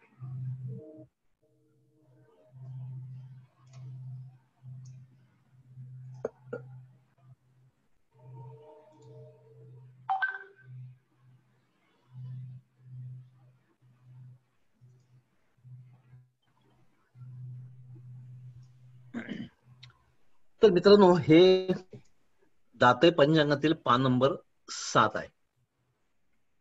आपण महाराष्ट्रात जास्त करून दाते पंचांगच वापरतो. या टेबलचं नाव आहे राशीवरून शुभाशुभ ग्रह पाहण्याचे कोष्टक. राशीवरून, आणि रास आपण सगळे जाणकार आहात, आपल्याला माहिती आहे. रास म्हणजे आपला जिथे चंद्र आहे ती स्वजन्म रास, जन्मचंद्र जिथे आहे तिथे. आणि राशीवरून शुभ ग्रह पाहण्याचे कोष्टक म्हणजे तुमच्या चंद्रावरून कोणता ग्रह शुभ आहे अशुभ आहे पाहण्याचे कोष्टक आहे. हे कोष्टक काय सांगतं? आपण आता गुरुच्या लाईनवर येऊ. चंद्रापासून, कारण त्याने काय सांगितलंय, राशीवरून चंद्रापासून गुरु दुसरा, 5वा, 7वा, 9वा आणि 11वा असेल तर चांगला. दुसरा गुरु काय? धनलाभ. 5वा गुरु सुख, 7वा गुरु राजमान्यता, 9वा गुरु सौख्य आणि 11वा गुरु धनलाभ. म्हणजे चंद्रापासून गुरु 2, 5, 7, 9, 11 असेल तर तो शुभ असतो, असं हे टेबल सांग. त्याचबरोबर चंद्रापासून गुरु 4था आणि 8वा असेल तर वाईट. चंद्रापासून गुरु 4था असेल तर धननाश आणि 8वा असेल तर मृत्यूतुल्य पीडा. त्याचप्रमाणे चंद्रापासून तुमचा शनी 12वा असेल तर धननाश, पहिला असेल तर भय, दुसरा असेल तर परत धननाश. चंद्रापासून गुरु 12वा, पहिला आणि दुसरा असेल तर आपली 7.5 असते, मूळ 7.5. आणि 4था शनी आहे शत्रुभय, 8वा शनी आहे पीडा. 4था आणि 8वा शनी म्हणजे पनौती, मिनी 7.5. आणि तुम्ही 11व्या रकान्यामध्ये दृष्टी टाकली तर रवी 11वा, धनलाभ धनलाभ धनलाभ, असं 11व्या स्थानातील सगळे ग्रह शुभ फल देतात असे सांगितलेलं आहे. त्यामुळे तुमच्या चंद्रापासून कोणता ग्रह कितवा असताना तो शुभ आहे अशुभ आहे हे कोष्टक सांगतं. परंतु कोणताही ग्रह शुभ आणि अशुभ फक्त चंद्राकडनंच असतो का? जेव्हा चंद्राकडनं गुरु तुमचा 2, 5 वगैरे असा शुभ असेल त्यावेळेस तो बुधाकडनं अशुभ असेल तर, आणि हा शनी तुमच्या चंद्राला 12वा, पहिला, दुसरा असल्यामुळे 7.5 असेल, त्यामुळे वाईट असेल ठीक. पण तो शुक्राकडनं शुभ असेल तर इथे हे एकच टेबल दिलेलं आहे, राशीवरून चंद्रावरून. आणि अष्टक वर्गाचं आपलं मूळ तत्व काय? कोणती घटना एकटा चंद्र एकटा शनी करत नाही. तर कोणतीही घटना सर्व ग्रह मिळून आपापल्या परीने त्यात कॉन्ट्रीब्युशन करत असतात. दाते साहेबांनी हे फक्त चंद्रावरून दिलेलं कोष्टक दिलेलं आहे. कदाचित मोहनरावांना प्रॉब्लेम असा आला असेल की इतर काही कारण असतील, त्यामुळे त्यांनी हे एकच कोष्टक दिलेलं आहे. पण आपण ज्योतिषांना या एका कोष्टकावर एका टेबलावर अवलंबून राहून चालणार नाही. ग्रह जसा चंद्राकडनं शुभ अशुभ असतो तसा तो प्रत्येक ग्रहाकडनं शुभ अशुभ असतो. त्यामुळे जसं हे एक टेबल आहे तशी 7 टेबल आपल्याला माहित पाहिजे आणि त्या 7 टेबलांचा आपण वापर केलेला पाहिजे. आणि शक्यतो आपण ही 7 टेबल कधी विचारामध्ये घेत नसतो.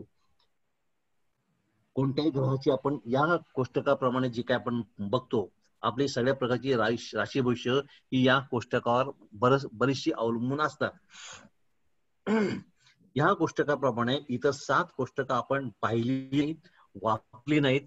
त्यामुळे आता सांगितल्याप्रमाणे ज्योतिषी तोंडघशी पडतो, जातकाला शास्त्राची प्रचिती येत नाही. पण अष्टक वर्गामध्ये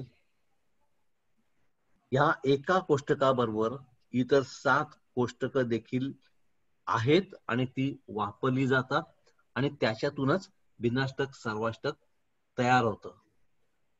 कोणता ग्रह कोणत्या ग्रहापासून शुभ अशुभ आहे, कोणत्या भावात, कोणत्या ग्रहाला, कोणत्या राशीत किती ग्रहांचा पाठिंबा आहे हे बघण्यासाठी आपल्याला 7 ग्रहांचा विचार करावा लागतो.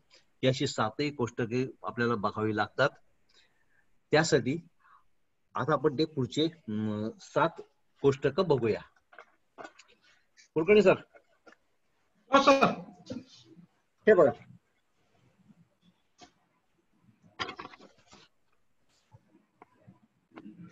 करेक्ट नाही मागचं मागे मागे हे बघा,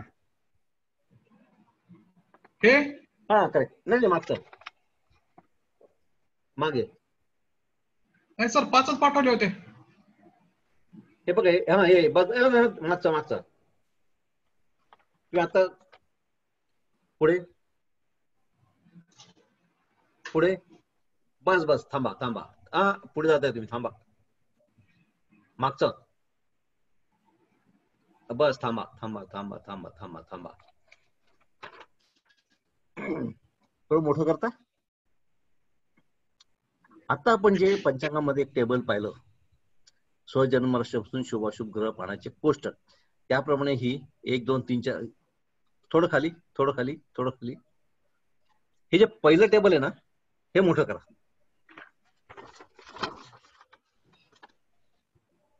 हे खाली बस.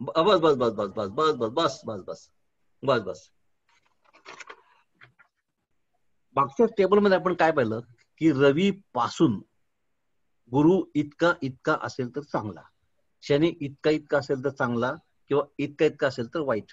म्हणजे पासून आपण काय करणार आहोत, जसं दाते साहेबांना कदाचित कागदाचा प्रॉब्लेम असेल तसा आपल्याला देखील वेळेचा प्रॉब्लेम आहे, म्हणून आपण फक्त रवीचाच विचार करणार आहोत. त्यामुळे पहिलं जे टेबल तुम्हाला दिसते आता ते आहे रवीचं. त्यांनी काय सांगितलंय, टोटल मार्क्स 48. मी आता सांगितलं की रवी माझ्या सगळ्यांच्या पत्रिकेमध्ये 48 ठिकाणी शुभ असतो. ती 48 ठिकाणं कुठे ते खाली दिलेलं आहे. रवी वर फ्रॉम दिले बघा, फ्रॉम असेंडंट म्हणजे लग्नापासून रवी 3 4 6 10 11 आणि 12 या ठिकाणी शुभ असतो. लग्न आपल्या सगळ्यांचं एकच असतं, त्यामुळे ही पहिली लाईन हे शुभबिंदू सगळ्यांचे सारखे येणार, पण प्रत्येकाचा रवी वेगळा आहे. त्यामुळे फ्रॉम रवी जिथे कुठे तुमचा मूळ रवी आहे, आता आपण जी नमुना पत्रिका बघणार आहोत त्याच्यामध्ये रवी 9व स्थानामध्ये आहे, तर जिथे कुठेचा रवी आहे तिथून 1 2 4 7 8 9 10 आणि 11 या ठिकाणी रवी शुभ असतो. जिथे कुठे तुमचा चंद्र आहे आपल्या नमुना पत्रिकेमध्ये चंद्र दशम स्थानामध्ये आहे. त्याच्यापासून चंद्रापासून मूळ जन्मस्थ चंद्र तुमचा जिथे आहे तिथून 3, 6, 10, 11 ठिकाणी रवी शुभ बिंदू देतो. मार्स मंगळापासून ते कुठे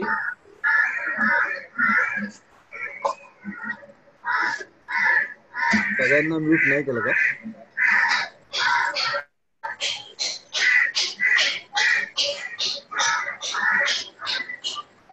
जिथे कुठे मंगळ आहे, आपल्या नमुना कुंडलीमध्ये दशमामध्ये मंगळ आहे, तिथून 1, 2, 4, 7, 8, 9, 10, 11 ठिकाणी शुभ बिंदू देतो.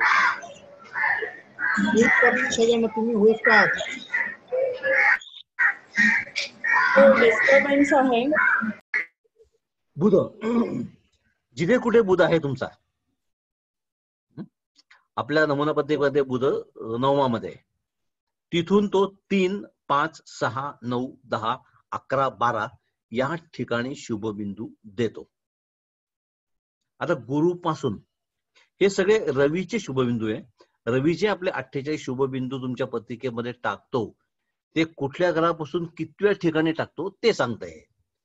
जिथे कुठे तुमचा गुरु आहे, आपल्या नमुना पत्रिकेमध्ये गुरु सप्तमामध्ये, तिथून 5, 6, 9 या ठिकाणी शुभबिंदू रवीसाठी देतो. शुक्रापासून, शुक्र आपल्या नमुना पत्रिकेमध्ये अष्टमामध्ये आहे, तिथून तो तिथून 6व्या स्थानी, तिथून 7व्या स्थानी, तिथून 12व्या स्थानी तो रवीसाठी शुभबिंदू देतो.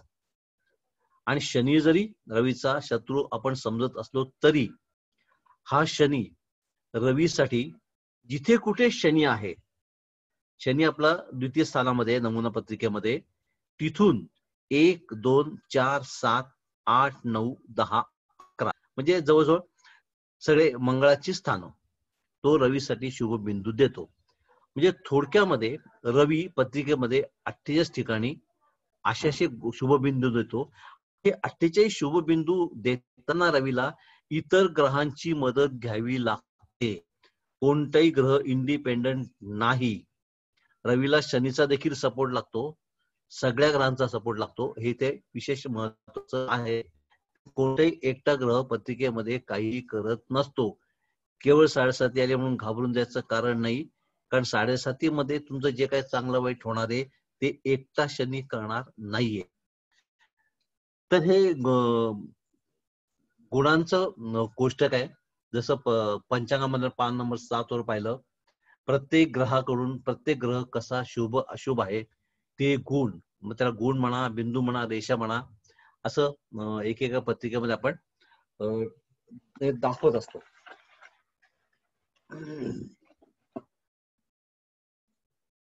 आता इथे पण काय पाहिलं की रवी 28 ठिकाणी कुठे कुठे शुभ असतो. तर त्यासाठी आपल्याला हे 48 बिंदू, 48 मार्क्स एका रेषेमध्ये यांना कन्वर्ट करावं लागतं. आणि ते करताना आपल्याला या 7 ग्रहांच्या कुंडल्या मांडायला लागतात. कुलकर्णीजी पुढचे पान.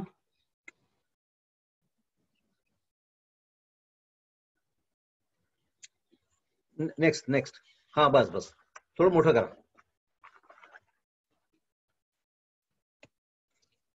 हा बस.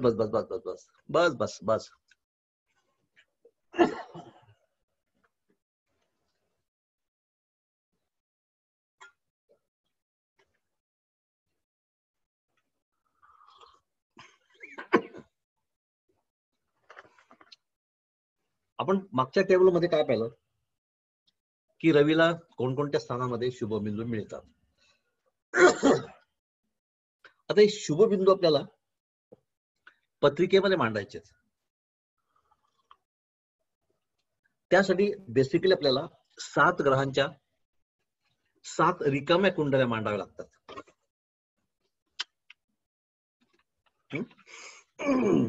जे रवी पासून रवीची एक, नंतर रवी शुक्राकडनं आपण आता जे मार्क पाहिले की रवी स्वस्थानापासून 1, 2, 4, 7 त्या ठिकाणी शुभ असतो वगैरे वगैरे.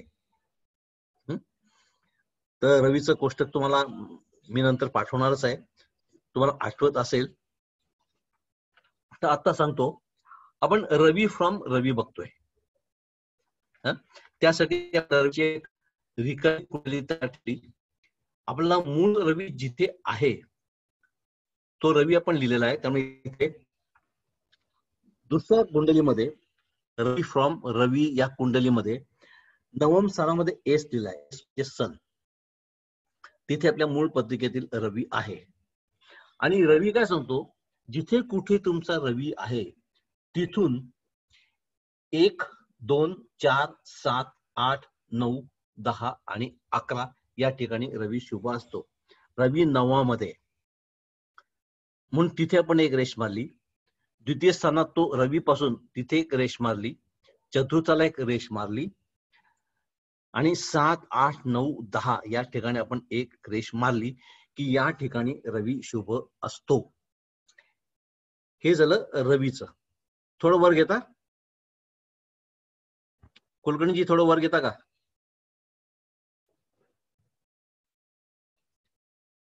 हा. नंतर रवी फ्रॉम चंद्र. चंद्र म्हणजे मून, हा आपला चंद्र दशमामध्ये. तर तिथून चंद्र 3, 6, 10, 11 ठिकाणी शुभबिंदू देतो. दशमात चंद्र आहे, तिथून 3रा येणार व्यय स्थानामध्ये, 6वा येणार तृतीय स्थानामध्ये, 10वा येणार सप्तम स्थानामध्ये आणि 11वा येणार अष्टम स्थानामध्ये. म्हणजे मूळ चंद्रापासून रवीसाठी चंद्राने इथे शुभबिंदू दिलेले आहेत. खाली मंगळ, खालच्या आपला मंगळ देखील दशम स्थानामध्ये. आणि मंगळ कुठे कुठे शुभ होतो? 1, जिथे मंगळ आहे तिथे 1 बाण हलवा, मंगळ 1, 2, 4 आणि 7 ते 11, 7, 8, 9, 10, 11 इतक्या ठिकाणी हा मंगळ रवीसाठी शुभ असतो. अशा ह्या रेषा आखायच्या असतात. तर अशा तऱ्हेने आपण सगळ्या या रेषा आखल्या आहेत असं समजूया वेळ वाचवण्यासाठी. आणि ही पद्धतीच्या बहुतेक लक्षात आली असेल असं मी समजतो. अगदी सोपी आहे. 7 मोकळ्या रिकाम्या कुंडल्या तयार करायच्या. आपले मूळ ग्रह जिथे आहेत तिथे ते ग्रह लिहायचे. आणि आधीच जे टेबल आपण पाहिलं त्या टेबलमध्ये जे काय सांगितलेलं आहे की रवी स्वस्थानापासून इथे इथे शुभ असतो, तिथे एक एक रेष मांडायची. तर आपण या सगळ्या 7 कुंडलांमध्ये रेषा मांडल्यात असं समजू. चित्र मोठं करा सर, चित्र मोठं करा. नाही पूर्ण पान दाखवा, पूर्ण पान दाखवा, पूर्ण पान दाखवा.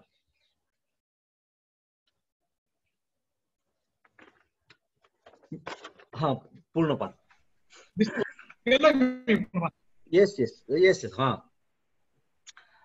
तर पहिली स्टेप काय होती ते आपलं टेबल रेफर करायचं की कोणता ग्रह त्याच्या ठिकाणापासून किती ठिकाणी शुभ आहे ते आपण केलं. नंतर आपण आता पाहिलं की आपण त्या त्या शुभ ठिकाणी आपण एक रेषा मारली. आता त्याची पुढची स्टेप या रेषा आपल्याला मोजायच्या आहेत. तर इथे तुम्हाला दिसतंय लग्नामध्ये किती रेषा आहेत बघा. तर रवी फ्रॉम रवी लग्नामध्ये रेष नाहीये. रवी फ्रॉम चंद्र लग्नात रेष नाहीये. पण मंगळापासून रवी जिथे आहे तिथे एक रेष आहे. म्हणजे मंगळाने रवीला लग्नासाठी मार्क दिलेला आहे. तसंच बुधाकडनं रवी पाहिला तर तिथे देखील लग्नामध्ये एक रेष आहे.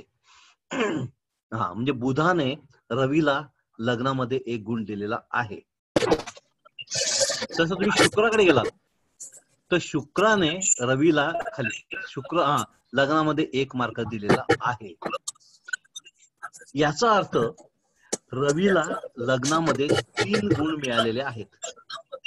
आणि 3 गुण कोणी दिलेत तर मंगळाने, बुधाने आणि शुक्राने. मग नंतर आपण काय करणार, एक टेबल तयार करणार. पहिल्या ठिकाणी आपण ग्रहाचं नाव लिहिणार रवी, आणि नंतर 1 ते 12 राशी म्हणा किंवा भाव म्हणा असं लिहिणार. आणि लग्नामध्ये रवीच्या समोर आपण 3 आकडा लिहिणार की रवीला 3 मार्क आहेत.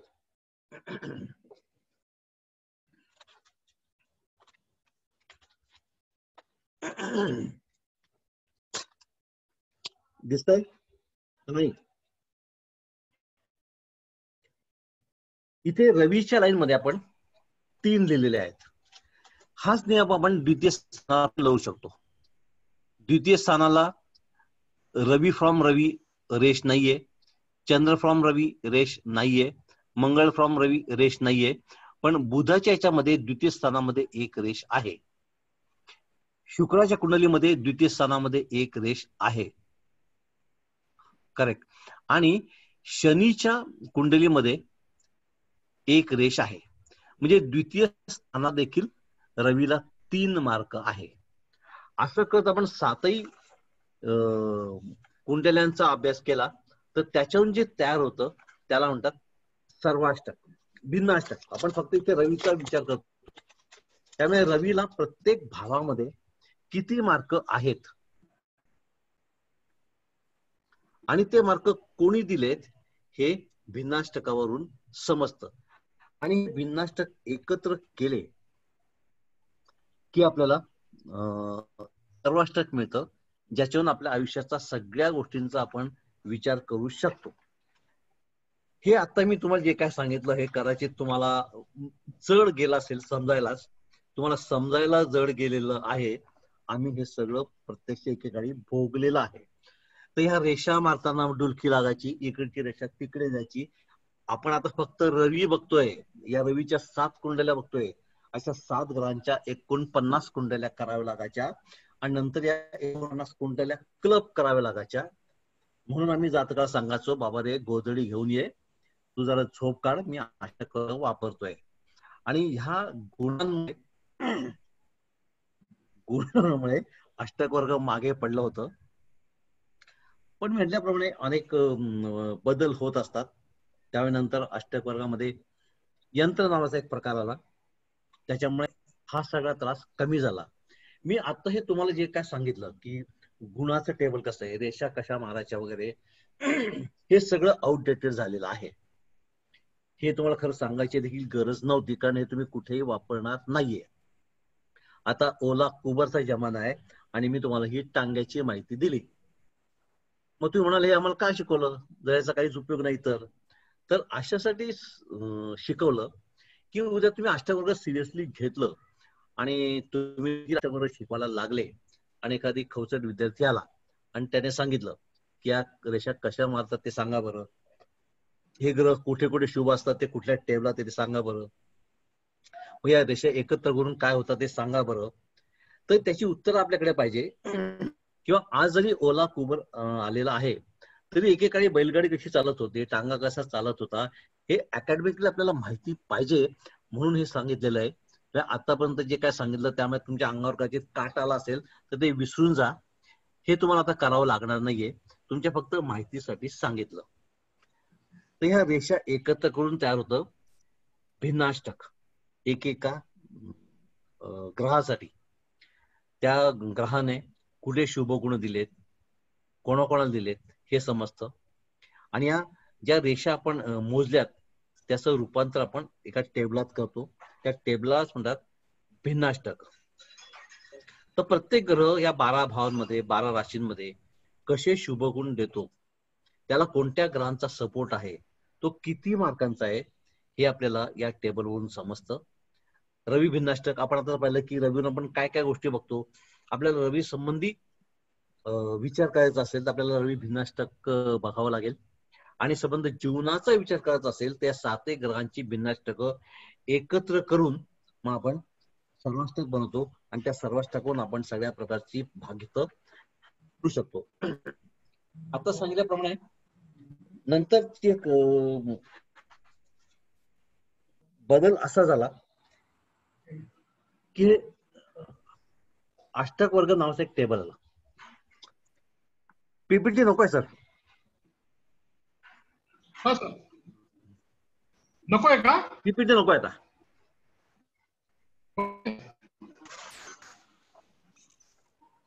तर हे एक टेबल आलं, याला यंत्र म्हणतात. अष्टक वर्ग यंत्र.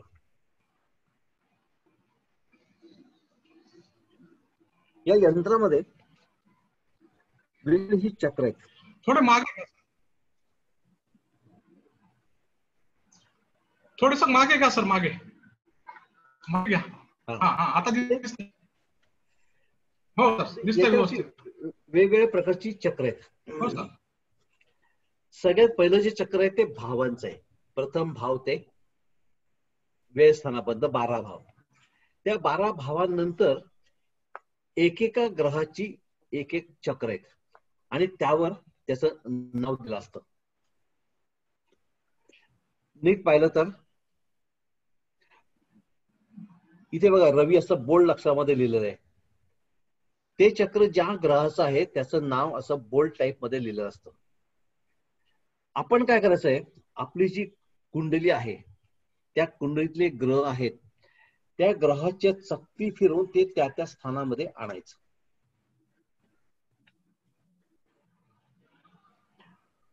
आपल्या नमुना पत्रिकेमध्ये रवी नवम स्थानामध्ये, त्यामुळे रवीचं चक्र फिरवून नवम स्थानामध्ये आणायचं. इथे रवीचं चक्र मी नवम स्थानामध्ये आणलेलं आहे. रवीचं चक्र नवम स्थानामध्ये आणलेलं आहे. हो सर. फक्त ते करताना बाउंड्री लाईन्स मात्र मेंटेन करायच्या. अष्टम नवमच्या मध्ये एक बाउंड्री लाल रेषेची, नवम दशमध्ये एक बाउंड्री येते, ती बाउंड्री लाईन मेंटेन करायची आणि हलवायचं नाही. रवीची चकती आपण फिरवून नवम स्थानामध्ये आणली. नंतर चंद्राची चकती आहे, चंद्र आपला दशम स्थानामध्ये आहे.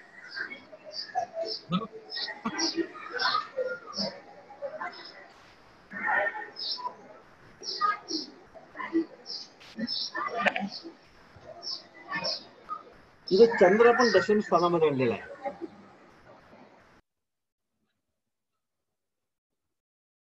दिसतंय का नाही दिसत आहे?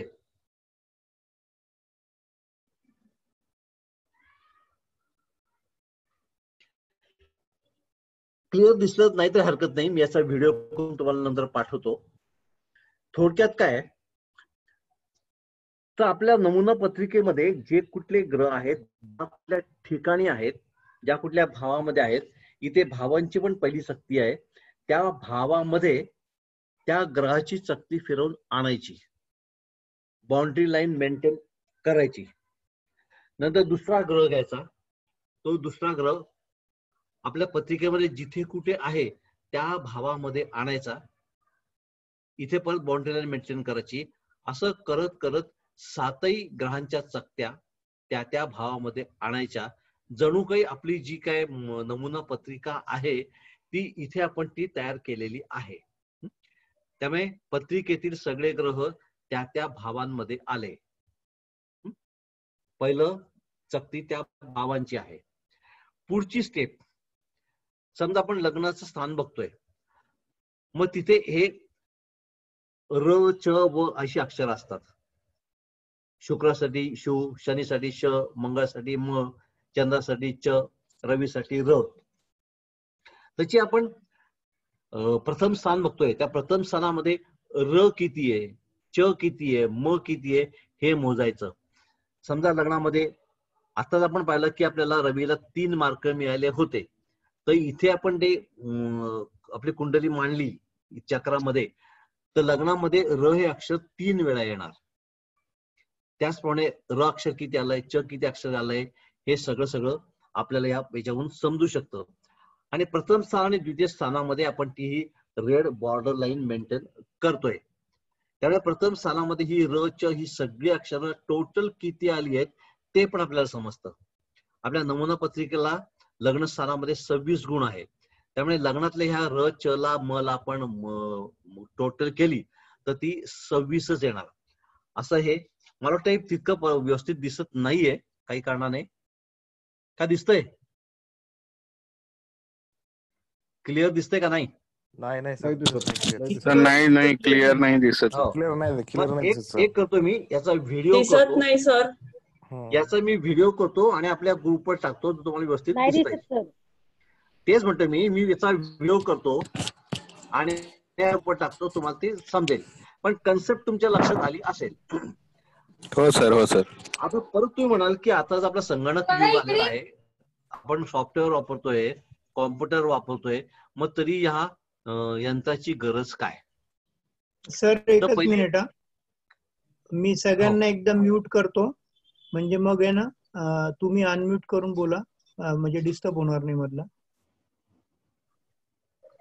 हा, आता अनम्यूट करून बोला सर.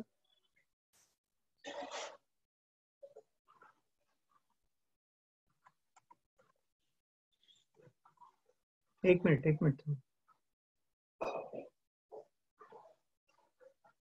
आता अनम्यूट करा. हा बोला सर. ओके. नाही, याचं पिक्चर क्लिअर येत नाही, मलाही दिसतंय, म्हणून याचा मी व्हिडिओ करतो आणि तुम्हाला पाठवतो. पण कन्सेप्ट तुमच्या लक्षात आली असेल. आणि हे यंत्र वापरणं का आवश्यक आहे? तर आता सांगितल्याप्रमाणे सॉफ्टवेअर आहे, ठीक आहे, पण काही सॉफ्टवेअर करप्ट होऊ शकतं. त्यामुळे किंवा आपण एखाद्या रिमोट ठिकाणी गेलो, एक सॉफ्टवेअर मध्ये पण एक सर्वचंचा चक्र आहे माझ्याकडे पाराशर लाईट मध्ये, ते पण मी या ग्रुपवर टाकतो सकाळी. हो. त्याच्यातून अंदाज येईल सगळ्यांना, आणि तुम्ही स्कॅन किंवा चांगला फोटो काढून एक पाठवा, किंवा व्हिडिओ तुम्ही म्हटलं तसं पाठवा. येस. थँक्यू. आपण रिमोट एरियामध्ये गेलो, लाईट गेलेले आहेत, नेट गेलेले आहेत, अशाच काय करायचं? मग तिथे हे यंत्र कामाला येतं. नंबर 2, आपल्या सगळ्यांना रामाची कुंडली माहिती आहे, पण रामाची डेट ऑफ बर्थ, वेळ पण आपल्याला माहिती आहे. पण हे सगळं आजकालच्या या आधुनिक सॉफ्टवेअर कसं टाकणार? रामाची तिथी माहिती आहे आपल्याला, रामनवमी, पण ते वर्ष, ते सगळं आपल्या सॉफ्टवेअर मध्ये कसं टाकायचं? तेव्हा अशा ठिकाणी रामाचे बर्थ डिटेल्स इंग्रजीतले नसले तरी आपण या यंत्राद्वारे रामाचा पण सर्वाष्टक तयार करू शकतो. मी आता सांगितलं की अष्टक वर्ग हे बेसिकली लग्न कुंडलीवर आधारित आहे. म्हणजे अष्टक वर्गामध्ये तुम्हाला लग्न कुंडलीशिवाय चंद्रकुंडली, षडवर्ग कुंडली यांची गरज नाही. आपण फक्त लग्न कुंडलीवरून सगळं फलादेश देत असतो. पण तरी एखाद्याला क्युरिओसिटी म्हणून सगळ्या षडवर्गाला हे अष्टक वर्ग लावायचं आहे. तर ह्या अष्टक वर्गाचं थ्रू सॉफ्टवेअर आपल्याला सर्वाष्टक कसं मिळणार? तर अशा वेळेस जे काय आपल्याकडे षडवर्ग आपण काढलेलं आहे, त्या वर्गाला आपण हे सगळं लावू शकतो. या अष्टवर्ग यंत्र पण आपण त्याला सगळे लावू शकतो. चंद्रकुंडलीला पण तुम्ही लावू शकता, तुम्हाला इच्छा असेल तर, किंवा फारच तुम्हाला डिटेल मध्ये स्टडी करा असेल तर. नवमासला लावू शकतात, सगळ्या सर्व कुंडल्यांना लावू शकतात. आणि आता सांगितल्याप्रमाणे सॉफ्टवेअर करप्ट व्हायचे चान्सेस आहेत. अशाच आपलं जे काय आपलं सॉफ्टवेअर आहे ते देखील आपण अधूनमधून आपण चेक केलं पाहिजे. कारण बऱ्याचदा सॉफ्टवेअर मध्ये सर्वाष्टकामध्ये 1-2 बिंदूंचा फरक पडतो. अशा वेळेस हे सॉफ्टवेअर बरोबर का ते सॉफ्टवेअर बरोबर असा जर निर्णय घ्यायचा असेल तर त्याला जज म्हणून आपण ह्या यंत्राचा उपयोग करतो. हे यंत्र तुमचं जे सर्वाष्टक सांगेल दॅट इज फायनल. त्यामुळे सॉफ्टवेअर मध्ये कदाचित चूक होऊ शकेल, परंतु यंत्रामध्ये चूक होऊ शकत नाही. त्यामुळे पहिलं वर्जन आपण पाहिलं, रेषा मारणं, त्याच्या पुढची स्टेप हे यंत्र, आणि त्याच्या पुढची स्टेप आता आपल्या सगळ्यांना माहितीच आहे, संगणक आलेलं आहे. त्यामुळे तुम्हाला डिटेलमध्ये जरी सॉफ्टवेअर माहित नसलं किंवा आपलं सर्वाष्टक किंवा अष्टक वर्गाची माहिती नसली तरी त्या संगणकातून अष्टक वर्गाची सर्वाष्टकाची एक कॉपी जरी काढली तरी ती पुरेशी आहे. त्यावरून तुम्हाला बऱ्यापैकी बोलता येतं.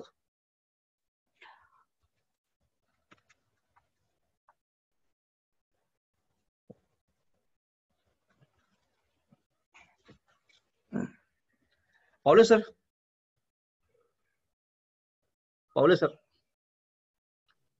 हा सर, हे आपण पुस्तकाचं मागे एक पीपीटी आपण मागच्याच टाकलं होतं, मिळेल का? हो आहे, मी देतो तुम्हाला. दुसऱ्या पीसी मध्ये पण थोडं 2 मिनिट तुम्ही चालू ठेवा, मी शेअर करतो.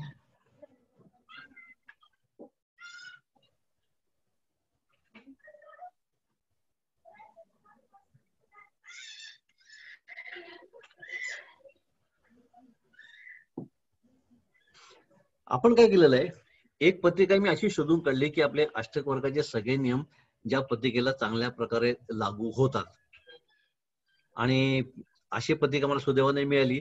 ती पत्रिका मी माझ्या पुस्तकावर टाकलेली आहे. खाली आपली पारंपरिक पद्धतीने कुंडली दिली आणि या कुंडलीचं सर्वाष्टक आपण वरती दिलेलं आहे. तर ही तूळ लग्नाची पत्रिका आहे. पीपीटी येतच आहे, तो पण तुम्हाला लिहायचा असेल तुम्ही लिहू शकतात. तूळ लग्न आहे. द्वितीय स्थानामध्ये वृश्चिकेचा शनी आहे. सप्तमामध्ये मेषेचा गुरु आहे. अष्टमामध्ये वृषभेचा शुक्र. भाग्यामध्ये मिथुनेचे बुध आणि रवी. आणि दशमामध्ये कर्केचे चंद्र आणि मंगळ. अशी पत्रिका आहे.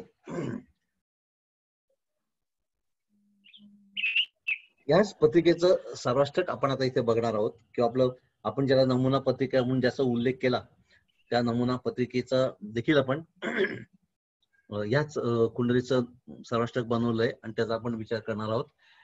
कारण आपल्या सगळ्या प्रकारचं सर्वाष्टकाचं फलित आपण किती अचूकपणे आणि कमीत कमी वेळात सांगू शकतो हे इथे याच्याप्रमाणे दिसतंय.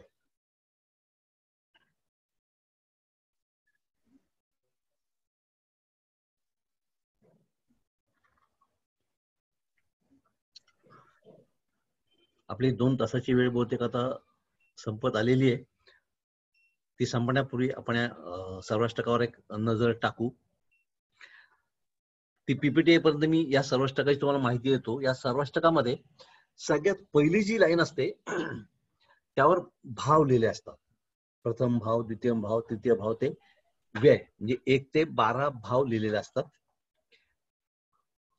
त्याच्या खाली राशी लिहिले असतात की लग्नामध्ये कुठली रास आहे बुवा. आपलं तूळ लग्न आहे त्यामुळे लग्नाच्या खाली आपण लिहिणार 7. द्वितीय स्थानामध्ये येते 8 म्हणजे वृश्चिक. तृतीय स्थानामध्ये धनु.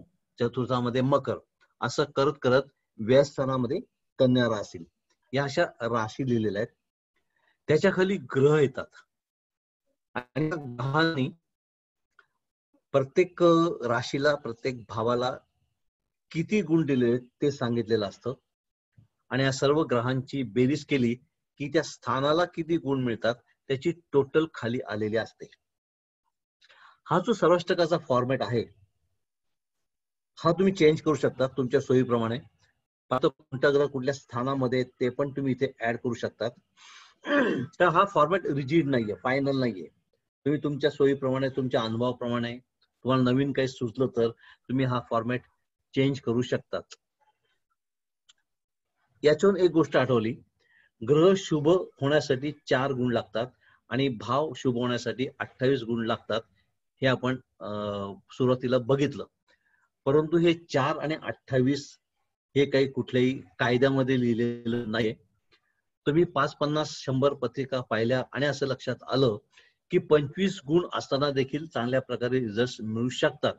तर ही आपण 28 ची जी सीमारेषा आखलेली आहे ही तुम्ही तुमच्या अनुभवावरून खाली आणू शकतात, 25 वर आणू शकतात किंवा वाढवून 30 वर पण नेऊ शकतात. परंतु ही सीमारेषा तुम्ही निश्चित करण्यापूर्वी एक 50-100 पत्रिकांचा अभ्यास झालेला पाहिजे. बऱ्यापैकी डाटा बँक तुमच्याकडे पाहिजे आणि तुम्ही जो काही नियम सांगता, लॉजिक सांगता ते तुमच्या डाटा बँकने सांगितलं पाहिजे. त्याचप्रमाणे हे जे सर्वाष्टकाचं टेबल आहे हे तुम्ही तुमच्या पद्धतीने मॉडिफाय करू शकतात, काय काय ऍडिशन करू शकतात. मी सांगितल्याप्रमाणे पहिली जी ओळ आहे ती भावांची आहे, दुसरी ओळ आहे ती राशींची आहे. पीपीटी येत आहे बहुतेक. सर सर्वाष्टक मोठं करा. राईट, सगळ्यांना दिसतंय? इथे तर काही प्रॉब्लेम नसावा. तर पहिली ओळ आहे भाव, 1 ते 12 भाव. त्याच्या खाली रास आहे. लग्नामध्ये तूळ रास आहे, द्वितीयामध्ये वृश्चिक आहे, तृतीयामध्ये धनु आहे. असं करत करत करत सगळ्यात शेवटी व्यय स्थानामध्ये कन्या रास आहे. आपण फक्त लग्नाचा तूळ राशीचा विचार करू. इथे रवीला 3 मार्क आहे बघा. आणि आपण आता ज्या रेषा मारल्या त्या रेषा मारताना रवीच्या त्या 7 कुंडलांमध्ये 3 ठिकाणी आपल्याला रवीला रेषा मिळाल्या होत्या. तर त्या या रवीच्या 3 रेषा म्हणजे इथे रवीचे 3 मार्क. तसं आपण चंद्र भिन्नाष्टकाचा विचार केला असता तर लग्नामध्ये चंद्राला 2 मार्क आहे, मंगळाला 5, बुधाला 5, गुरुला 6, शुक्राला 3, शनीला 2, असं करत लग्नाला किंवा तुळ राशीला 26 गुण आहेत. पुढचा प्रश्न, लग्नावरून आपण काय बघतो? तर लग्नावरून आपण तनुस्थान आहे, आरोग्य बघतो, रोगप्रतिकार शक्ती बघतो. तर इथे आपल्याला 28 गुण पाहिजे, ते 26 गुण आहेत. त्यामुळे तब्येत काही अशी खूप छान धडधाकट अशी नाहीये, पण 28 पेक्षा खूप कमी पण मार्क नाही आहेत, म्हणजे 19-20 वगैरे. त्यामुळे फार काही तब्येत चांगली नाही, पण फार काही मोठा प्रॉब्लेम देखील होण्याची शक्यता नाही. रवीला मिनिमम 4 गुण असतात, इथे रवीला 3 गुण आहेत. त्यामुळे रवीचा जो इगो असण्याचा प्रॉब्लेम आहे तो इथे नाहीये. चंद्राला 2 मार्क आहे. तूळ म्हणजे बॅलन्स आणि चंद्र म्हणजे हळवेपणा. तर लग्नच तुळ राशीचं बॅलन्स असल्यामुळे इथे भावनेला तितकासा स्कोप नाहीये. तूळ आहे, मंगळाने 5 मार्क दिले आहेत. मंगळ म्हणजे धाडस, डेअरिंग. त्यामुळे ह्या जातकाकडे धाडस म्हणा, रोगप्रतिकार म्हणा, मंगळ म्हणजे रोगप्रतिकार शक्ती चांगली आहे. बुध म्हणजे व्यवहार, बुध म्हणजे फायनान्स, बुध म्हणजे पैसा. तर इथे आणि लग्न म्हणजे डोकं, तर डोक्यामध्ये बुध आहे 5 मार्कांचा, चांगल्या मार्कांचा. त्यामुळे बुध म्हणजे पैसा, फायनान्स, फिगर. आणि मंगळ देखील हा अंकाचा कारक आहे. मंगळाला उद आपण तो लढवय्या सेनापती म्हणतो, पण मंगळ हा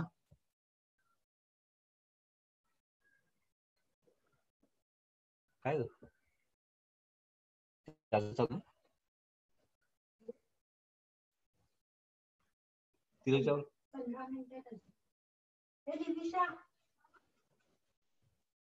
हॅलो, ओके. बुध हा पैशाचा कारक आहे आणि लग्न म्हणजे डोकं. तर डोक्यामध्ये बुधाने 5 मार्क दिले असल्यामुळे डोक्यामध्ये पैशाचा, व्यवहाराचा विचार आहे. गुरुने 6 मार्क दिलेत. गुरुला आपण विनाकारण भजी करून टाकलेलं आहे, पुरोहित करून टाकलेलं आहे, पण गुरु हा इकॉनॉमिक्सचा, ग्लोबल फायनान्सचा कारक आहे, लक्षात ठेवलं पाहिजे. इकॉनॉमिक्सच्या गुरुने लग्नस्थानाला 6 मार्क दिलेले आहेत. त्यामुळे डोक्यामध्ये, तनुस्थानामध्ये, डोक्यामध्ये इकॉनॉमिक्सचा विचार आहे. बुधामुळे व्यवहाराचा विचार आहे. आणि शुक्राने 3 मार्क दिलेले आहेत आणि शनीने 2 मार्क दिले. असं करत लग्नाला 26 मार्क झालेत. द्वितीय स्थानामध्ये पण 26 मार्क आहे. त्यामुळे वडिलांकडनं वारसा पद्धतीने असं काही मिळालेलं नाहीये. तृतीय स्थानाला 25 आहे. त्यामुळे कदाचित लहान भावंड नसेल किंवा लहान भावंड असेल तर लहान भावंडापासून सुख नाहीये. चतुर्थ स्थानाला 30 मार्क आहे. चतुर्थात आपण सगळ्या प्रकारची सुख बघतो. मग मातृसुख असेल, घराचं सुख असेल, वाहनाचं सुख असेल, कुठल्या प्रकारचं सुख. चतुर्थ म्हणजे मातृ, इथे चंद्राने 6 मार्क दिलेले आहेत. त्यामुळे चांगल्या प्रकारचं मातृसौख्य म्हणा किंवा सगळ्या प्रकारची सौख्य, आणि इथून आपण जीवनाची संध्याकाळ बघतो. त्यामुळे सुखस्थान 30 मार्क चांगला आहे. पंचम स्थानाला पण 30 मार्क आहेत आणि या 30 मार्कामध्ये बुधाने 6 दिलेत, गुरुने 6 दिलेत, शुक्राने 6 दिलेत. पण आताच पाहिलं, बुध म्हणजे पैसा, गुरु म्हणजे इकॉनॉमी आणि शुक्र म्हणजे तर लक्ष्मी आहे. त्यामुळे कायम इथून आपण पंचम स्थान म्हणजे आपण शिक्षण बघतो. शिक्षणाच्या वेळेस बुध, गुरु, शुक्र ऍक्टिव्हेट झालेत. त्यामुळे ही एका CA ची पत्रिका आहे आणि पंचम स्थानाला 30 मार्क असल्यामुळे जर अशा जातकाचे पालक आपल्याकडे आले तर त्यांना आपण सांगू शकतो की पंचम स्थानामध्ये 30 मार्क आहेत. त्यामुळे काळजी करायचं कारण नाही. शिक्षणामध्ये प्रगती चांगल्या प्रकारची होणार. षष्ठ स्थानाला 36 आहे, लग्नाला 26 आहे आणि षष्ठाला 36 आहे. त्यामुळे आरोग्याची हेळसांड करून चालणार नाही. अनारोग्य हे आरोग्यापेक्षा वरचढ झालेलं आहे. आणि तिथे शनीने 6 गुण दिलेले आहेत. किंवा जेव्हा असे 36 वगैरे असे मोठे गुण मिळतात तेव्हा सगळ्याच ग्रहांनी चांगले गुण दिलेले असतात. आता पुढचा प्रश्न, षष्ठाला अनारोग्य समजायचं का त्याला दशम स्थानाचं 9म स्थान म्हणायचं? दशम स्थानाचं नवम स्थान म्हटलं तर कर्मस्थानाचं भाग्याला चांगले 36 मार्क आहेत. त्यामुळे कर्मस्थानाची नोकरी धंदा व्यवसाय जे काय करेल त्याच्यामध्ये चांगली प्रगती होणार आहे. आणि तिथे सगळ्याच ग्रहांनी बघा ना, रवीने 4 चांगले, चंद्राने 7, मंगळाने 4, बुधाने 5, गुरुने 6, शुक्राने 4 आणि शनीने 6 मार्क दिलेत.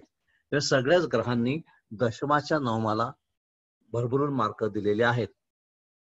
आपल्याला नेहमी पडणारा एक प्रश्न, याला षष्ठ स्थान रोगस्थान म्हणायचं का दशमाचं नवम म्हणायचं? तर याचं उत्तर प्रत्येक ज्योतिषाला आपापल्या लॉजिक प्रमाणे आपापल्या अनुभवाप्रमाणे द्यायचं असतं. पण याला दशमाचं नवम म्हटलं तर दशमाचं नवम स्थान चांगलं आहे. सप्तम स्थान एक तर जोडीदार समजा किंवा त्याला दशमाचं दशम समजा. दशमाचं दशम समजलं आणि त्याला 32 मार्क आहे म्हटलं तर दशम कर्माच्या दृष्टीने ते अतिशय चांगलं आहे. पण सप्तमाच्या दृष्टीने सप्तमाला चांगले मार्क असणं, जास्त मार्क असणं काही वेळेस त्रासदायक असतं. कारण लग्नाला मार्क आहे 26 आणि सप्तमाला आहे 32. त्यामुळे लाईफ पार्टनर किंवा बिझनेस पार्टनर काही वेळेस वरचढ ठरणार आहे आणि त्याचा त्रास होण्याची शक्यता आहे. पार्टनरची अरेरावी वाढण्याची शक्यता आहे, हुकुमशाही वाढण्याची शक्यता आहे. आणि तिथे लग्न 26 मार्कांचं असल्यामुळे तिथे थोडं माघार घ्यावी लागणार आहे, हे लक्षात घ्यायचं. त्यामुळे जोडीदार निवडताना आपल्या सप्तम स्थानाला जर जास्त मार्क असतील तर तो हुकुमशाही म्हणा, ऑर्गन म्हणा अशा प्रकारचा असू शकतो. अष्टम स्थानाला 27 मार्क आहेत. लग्नाला 26 आणि अष्टमाला 27. अष्टम स्थानावर आपण अपघात योग वगैरे बघतो, मृत्यूतुल्य पीडा बघतो.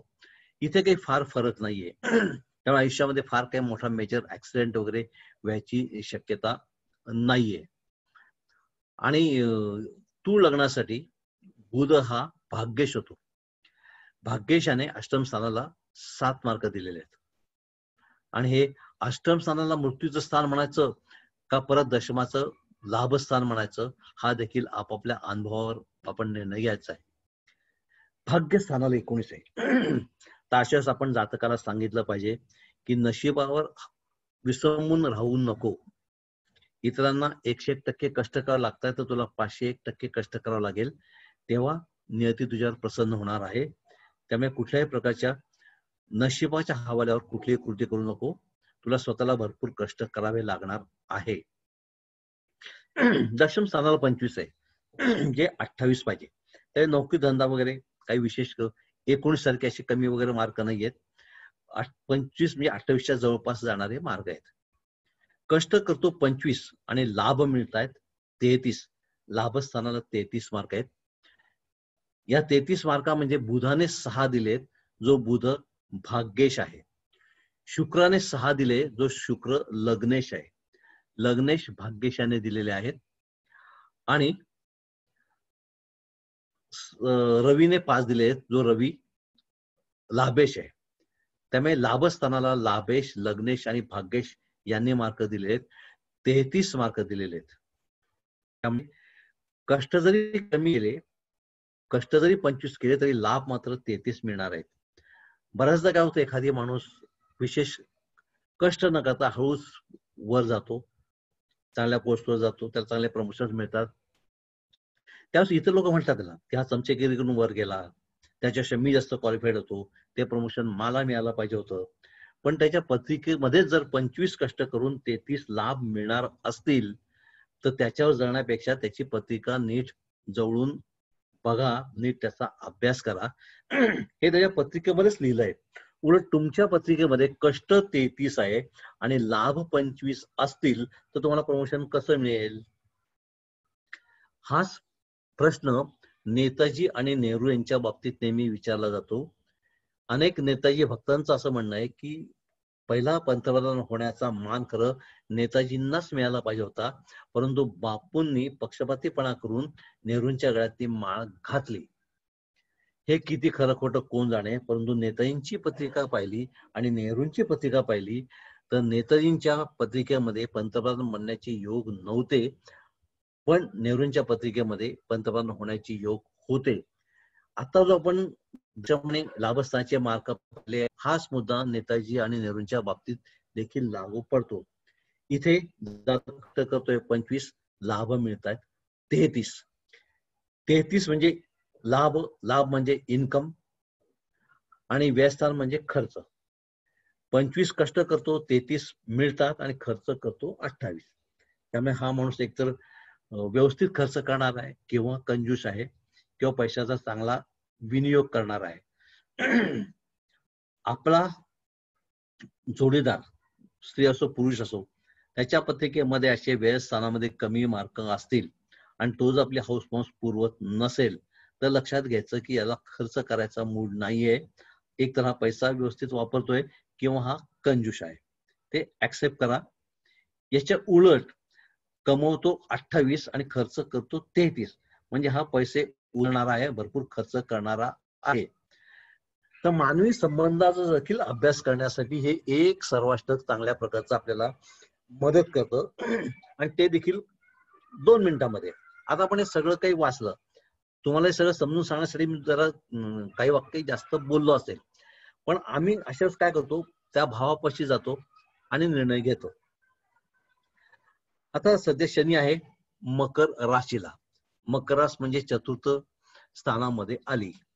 तर मकर राशीला 30 मार्क आहेत, आणि मकर राशीतल्या शनीला 4 मार्क आहेत.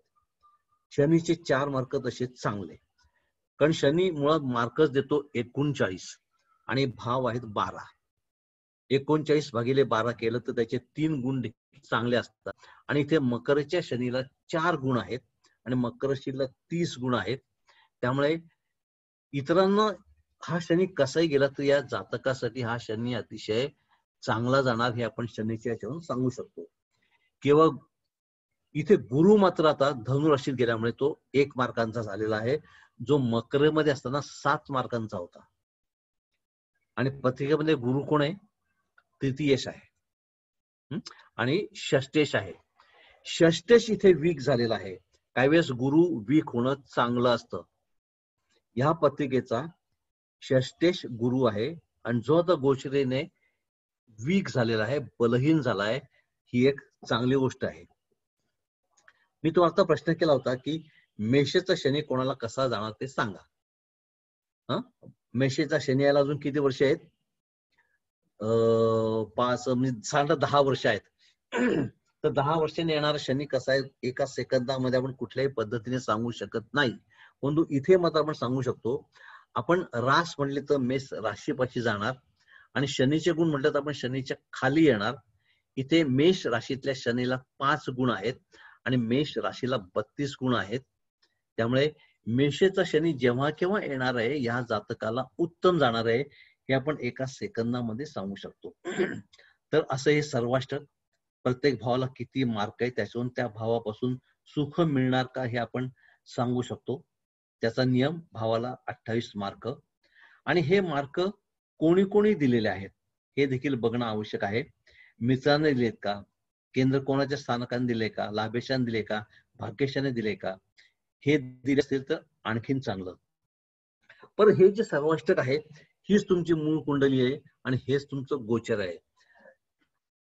हे एक प्रिंटआउट घ्यायचं, कायम आपल्या बरोबर ठेवायचं. हे एक सर्वाष्टक तुम्हाला आयुष्यभर पुरणार आहे. पंचांग जसं दरवर्षी बदलतं, तसं हे एक कागद, हा एक टेबल तुम्हाला आयुष्यभर पुरणार आहे. असं हे बहुगुणी बहुआयामी असं हे सर्वाष्टक टेबल आहे, जो अष्टक वर्गाचा आत्मा आहे.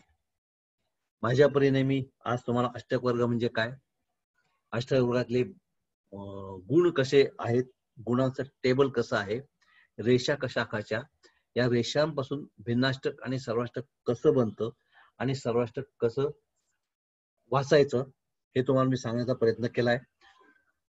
माझ्या मते तुम्हाला हे बऱ्यापैकी समजलं आहे. तुम्हाला निश्चित काहीतरी शंका असतील तर शंका समाधान आता करण्यापेक्षा माझं मत असं आहे की आपला नाहीतरी व्हॉट्सअप ग्रुप झालेला आहेच, तुम्ही त्या व्हॉट्सअप ग्रुपवर टाकलं तर आपल्या तुमच्या सगळ्या शंकांचे समाधान करता येईल. किंवा सगळ्यात शेवटचा जो आपला तास आहे तो आपण शंका समाधानासाठीच घेऊ. आता मी तुम्हाला जे काय बोललो त्याचा संबंध मी डीटीपी तुम्हाला आपल्या ग्रुपवर टाकणार आहे. ती डीटीपी वाचून तुम्हाला आणखीन समजेल, कारण कॅमेऱ्याची क्वालिटी चांगल्या नसल्यामुळे आपल्याला ते यंत्र नीट समजलं नसेल तर मी ते देखील तुम्हाला व्हिडिओ टाकणार आहे. अपेक्षा आहे तुमचे हे 2 तास चांगल्यापैकी गेले असतील. पावले सरांची परवानगी असेल तर मी आता माझ्या शब्दांना विराम देतो आणि थांबतो. आपण आल्याबद्दल परत एकदा आभार. पावले सर, कुलकर्णी सर आणि सोनवणे सर यांचे देखील टेक्निकल सपोर्ट बरोबर मनपूर्वक धन्यवाद. उद्या परत भेटूया 4 वाजता. धन्यवाद सर. सर बोला. एकच मिनिट.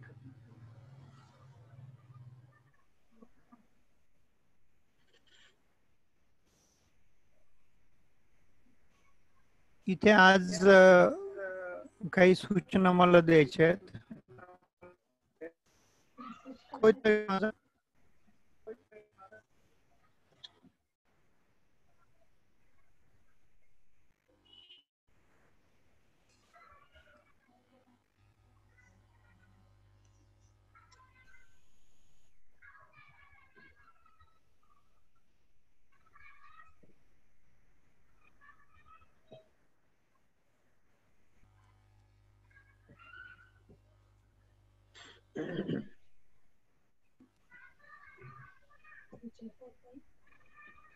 हॅलो, बोला सर. आता आवाज येतोय का सर माझा व्यवस्थित? हो व्यवस्थित. अच्छा, तुमचा आवाज नाही येत पण मला. हॅलो. हा येतोय आता. तर मी सगळ्यांना एकदा विनंती करतो, सगळे जे अभ्यासक इथे आलेले आहेत तर त्यांनी आपल्या नावानिशी इथे जॉईन करायचंय. बऱ्याच लोकांचे मी बघितले की फक्त फोन नंबर आहेत किंवा फोन नंबर नाही, डिव्हाइस नंबर आहे, तर ते आयडेंटिटी होत नाहीये. तर त्यांनी कृपया उद्या नावानिशी जॉईन करावं. नावानिशी नसेल तर मग त्यांना वेटिंग रूमलाच थांबावं लागेल. आणि दुसरी गोष्ट की ज्यांचे पैसे कन्फर्म झालेले नाही आहेत तर त्यांनी एकदा अतुलजींशी कॉन्टॅक्ट करावा. आणि त्यांनी टाकलेत पैसे पण ते इकडे इफेक्ट येत नाही अकाउंटवर, तर त्यांनी क्लिअर करून घ्यावं ते काय ते. आणि काही लोकांनी पैसे भरलेले नाहीत, ते घाई आता आम्हाला म्हटलं की जॉईन व्हायचं आहे, तर त्यांना आम्ही जॉईन करून घेतलं आज, त्यांच्यावर विश्वास ठेवून की ते लगेच आज रात्रीच पैसे भरा. आणि या मॅडम आहेत बघा, मला दिसत आहे तिथे व्हिडिओ, मी त्यांना हायलाईट करतो स्पॉटलाईट. त्यांनी नाव नाही टाकलेलं. आपलं नाव काय आहे मॅडम? अनम्यूट करून बोला.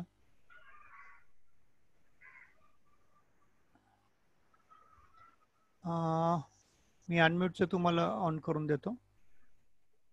तुम्ही नाव एंटर करून मग हे करा. तुम्ही इथे पण रिनेम करू शकता स्वतःचं नाव. तर मी एक एक्झाम्पल म्हणून या मॅडमचं हे घेतलं इथे. तर असं सगळ्यांनी आपलं नाव चेक करावं. तर नाव नसेल तर त्यांनी ते चेंज करावं. SMT5110 असं आहे. तुम्ही आता अनम्यूट करून बोलू शकता मॅडम. सर माझ्या ह्याच्यात नाव मला दिसतंय, काय कळत नाहीये मला, कारण मी तुम्ही आता बघा, मला तुमचं नाव सांगा, मी इथे रिनेम करतो. तिथे जर आपण क्लिक केलं ना साईडला मोर मध्ये, नैना दुरू. हा ठीक आहे. पण ते कुठे करायचं? कारण मी तुमचं ते म्यूट अनम्यूट येतं ना साईडला, एक असे 3 टिंब येतील, तिथं क्लिक केलं की रिनेमची फॅसिलिटी आहे. म्यूट आहे. हा तिथे. हा तिथे काय नाही, तिथं असं ब्ल्यू स्ट्रीप येईल, त्याला तुम्ही क्लिक केलं की रिनेमचा ऑप्शन दिसतो बघा. माझा ना टॅब आहे. हा टॅब आहे. असू द्या ना, काही हरकत नाही. मी आता तुम्हाला रिनेम केलं बघा, आता तुमचं नाव बदललंय इथे. तर या पद्धतीने रिनेम करता येतं. तुम्हाला नाही जमलं तर आम्हाला तुम्ही चॅट बॉक्स मध्ये टाका की माझं नाव. आता तुम्ही टाकलंय ना? हा आता आलं ना? हा ठीक आहे. थँक्यू. हा, तर ज्यांचे पैसे राहिले त्यांनी आज संध्याकाळी क्लिअर करावं. आणि ज्यांचा इफेक्ट नाही अकाउंटला त्यांनी एकदा कन्फर्म करून घ्यावं. आणि सरांनी जसं सांगितलंय तसं प्रश्नोत्तर आपण नंतर घेणार आहोत, त्याच्यामुळे काळजी करू नये. आणि त्या नोट्स वगैरे सगळ्या तुम्हाला मिळतील. सरांचं शिकवणं खूप छान आहे, कारण मी सुद्धा याच्या पूर्वी अष्टवर्ग शिकलेलो आहे आणि मला तिथे एवढं क्लिअर नव्हतं समजलं. तर त्याच्यामुळे मला खात्री आहे की सरांचा हा क्लास उत्तम होणार आहे. आणि जो रिस्पॉन्स आपण सगळ्यांनी दिला त्याच्याबद्दल धन्यवाद. आणि त्या पत्रिकेतले ग्रह त्यांना सांगा, टाकणार आहात का ती पत्रिका? पत्रिका मिळेल ना तुम्हाला ती. आणि ते सर्व चंचक्र त्यांनी दाखवलं, यंत्र दाखवलं, तर त्याची एक मी PDF पण पाठवतो आणि सर पण त्यांच्या त्या यंत्राचा फोटो आणि व्हिडिओ पाठवणार आहेत. सर आजच देणार का? हो हो आजच मिळेल. होय हो. Okay, thank you. Thank you sir. Sir ते रेषा कशा मांडायची एकदा त्याचा व्हिडिओ टाकला तर बरं होईल. हो हो. हा रेषा कशा मांडायच्या. Yes yes yes yes. हा होय होय. रेषा हा. तुमच्या काही पण शंका असतील तर व्हॉट्सअप ग्रुपवर तुम्ही टाका. त्याचं शक्य त्या प्रश्नाची तिथंच उत्तरं मिळतील. हो सर रेकॉर्डिंग टाकाल का सर? रेकॉर्डिंगची काही गॅरंटी देता येत नाही. जी व्यवस्थित झाली असेल तर टाकू. तुम्ही रेकॉर्डिंगच्या भरोशावर राहू नका. क्लासमध्ये पूर्णपणे लक्ष द्या. थोडस उशिरा जॉईन झालो मी म्हणून म्हणतोय. मी झालो जॉईन. बोरसे बोलतोय मी, Arun Borse. Sir video on नाही का? मी आता व्हिडिओ ऑन केलाय. हा सर आम्ही आधीच तुम्हाला रिक्वेस्ट करतो की रेकॉर्डिंगच्या भरोशावर राहू नका. बऱ्याचदा ते फेल होतं, नेटवर्कचा प्रॉब्लेम येतो. तर आम्ही प्रयत्न करू आणि ती रेकॉर्डिंग 24 तासासाठी ओपन असेल. चालेल सर. थोडं गेलं माझं सुरुवातीला उशिरा जॉईन केल्यामुळे. ठीक आहे चालेल. हा बोला मॅडम. आमच्या लॅपटॉपला आमचा आम्ही रेकॉर्ड केलं तर चालेल का? अलाउ कराल का तुम्ही तिकडून? नाही नाही तसं नाही करताना. ठीक आहे, थँक्यू सर. चला करू मीटिंग एंड. सगळ्यांचे धन्यवाद. Thank you thank you thank you sir. Thank you. Hello. Thank you sir. Sir खूपच छान झालं आजचं लेक्चर. व्हॉट्सअप मध्ये किती चांगलं झालं ते सांगू नका. तुमच्या काय अपेक्षा आहेत त्या सांगा. माझ्याकडनं काही चुकू शकतं, त्या चुका सांगा. खूपच छान झालं, कळलं पूर्ण. इत्यंभूत. छान छान हे नको. सर मी प्रशांत बोलतोय. आपलं बोलणं झालेलं शनिवार रविवारी माझे दुसऱ्या क्लासचे टाइम हे व्हायला लागले त्याच्यावर. तर रेकॉर्डिंग ऐकायला मिळेल असं म्हटलेलं. तर निदान 24 तासासाठी तरी मला रेकॉर्डिंग मिळेल. पण आम्ही ते टेक्निकली सांगितलं ना की कधी कधी फेल होतं. आता आमच्या बऱ्याच मीटिंग झाल्या आहेत आणि वर्कशॉप पण होत आहेत. पाऊस असला वगैरे की नेटवर्क जातं आणि ती रेकॉर्डिंग मध्येच पॉज होऊन जाते. आणि पुढची पण कधी कधी ती म्हणजे फाईल तयार असते पण फाईल करप्टेड असते ती, असं होतं. ओके. तर म्हणून आम्ही आम्ही जे पोस्ट पाठवली आहे ना, जाहिरात केली आहे, त्याच्यामध्ये सुद्धा आम्ही कुठं त्या रेकॉर्डिंगचा तसा उल्लेख केला नाही. तुम्हाला पर्सनल लेवलवर म्हणजे जर असे प्रॉब्लेम असतील आणि जर रेकॉर्डिंग उपलब्ध असेल तर आम्हाला द्यायला काही प्रॉब्लेम नाही आहे. आणि आम्ही ती डाउनलोडिंग किंवा परमनंट अशी ठेवू शकत नाही. त्याचे पण कारण तुम्हालाही माहिती आहे. 24 ऐकण्यासाठी मिळेल तुम्हाला, काही प्रॉब्लेम नाही. चालेल सर. ऑडिओ मिळाल तर काही हरकत नाही. Yes sir. Yes thank you. Okay sir, धन्यवाद. पंडित सर तुम्हीच आता होस्ट आहात, त्याच्यामुळे एंड बटन दिसेल तुम्हाला, त्याच्यावरून एंड करा. End for all were click करा तुम्ही. Thank you. Thank you all. Thank you sir.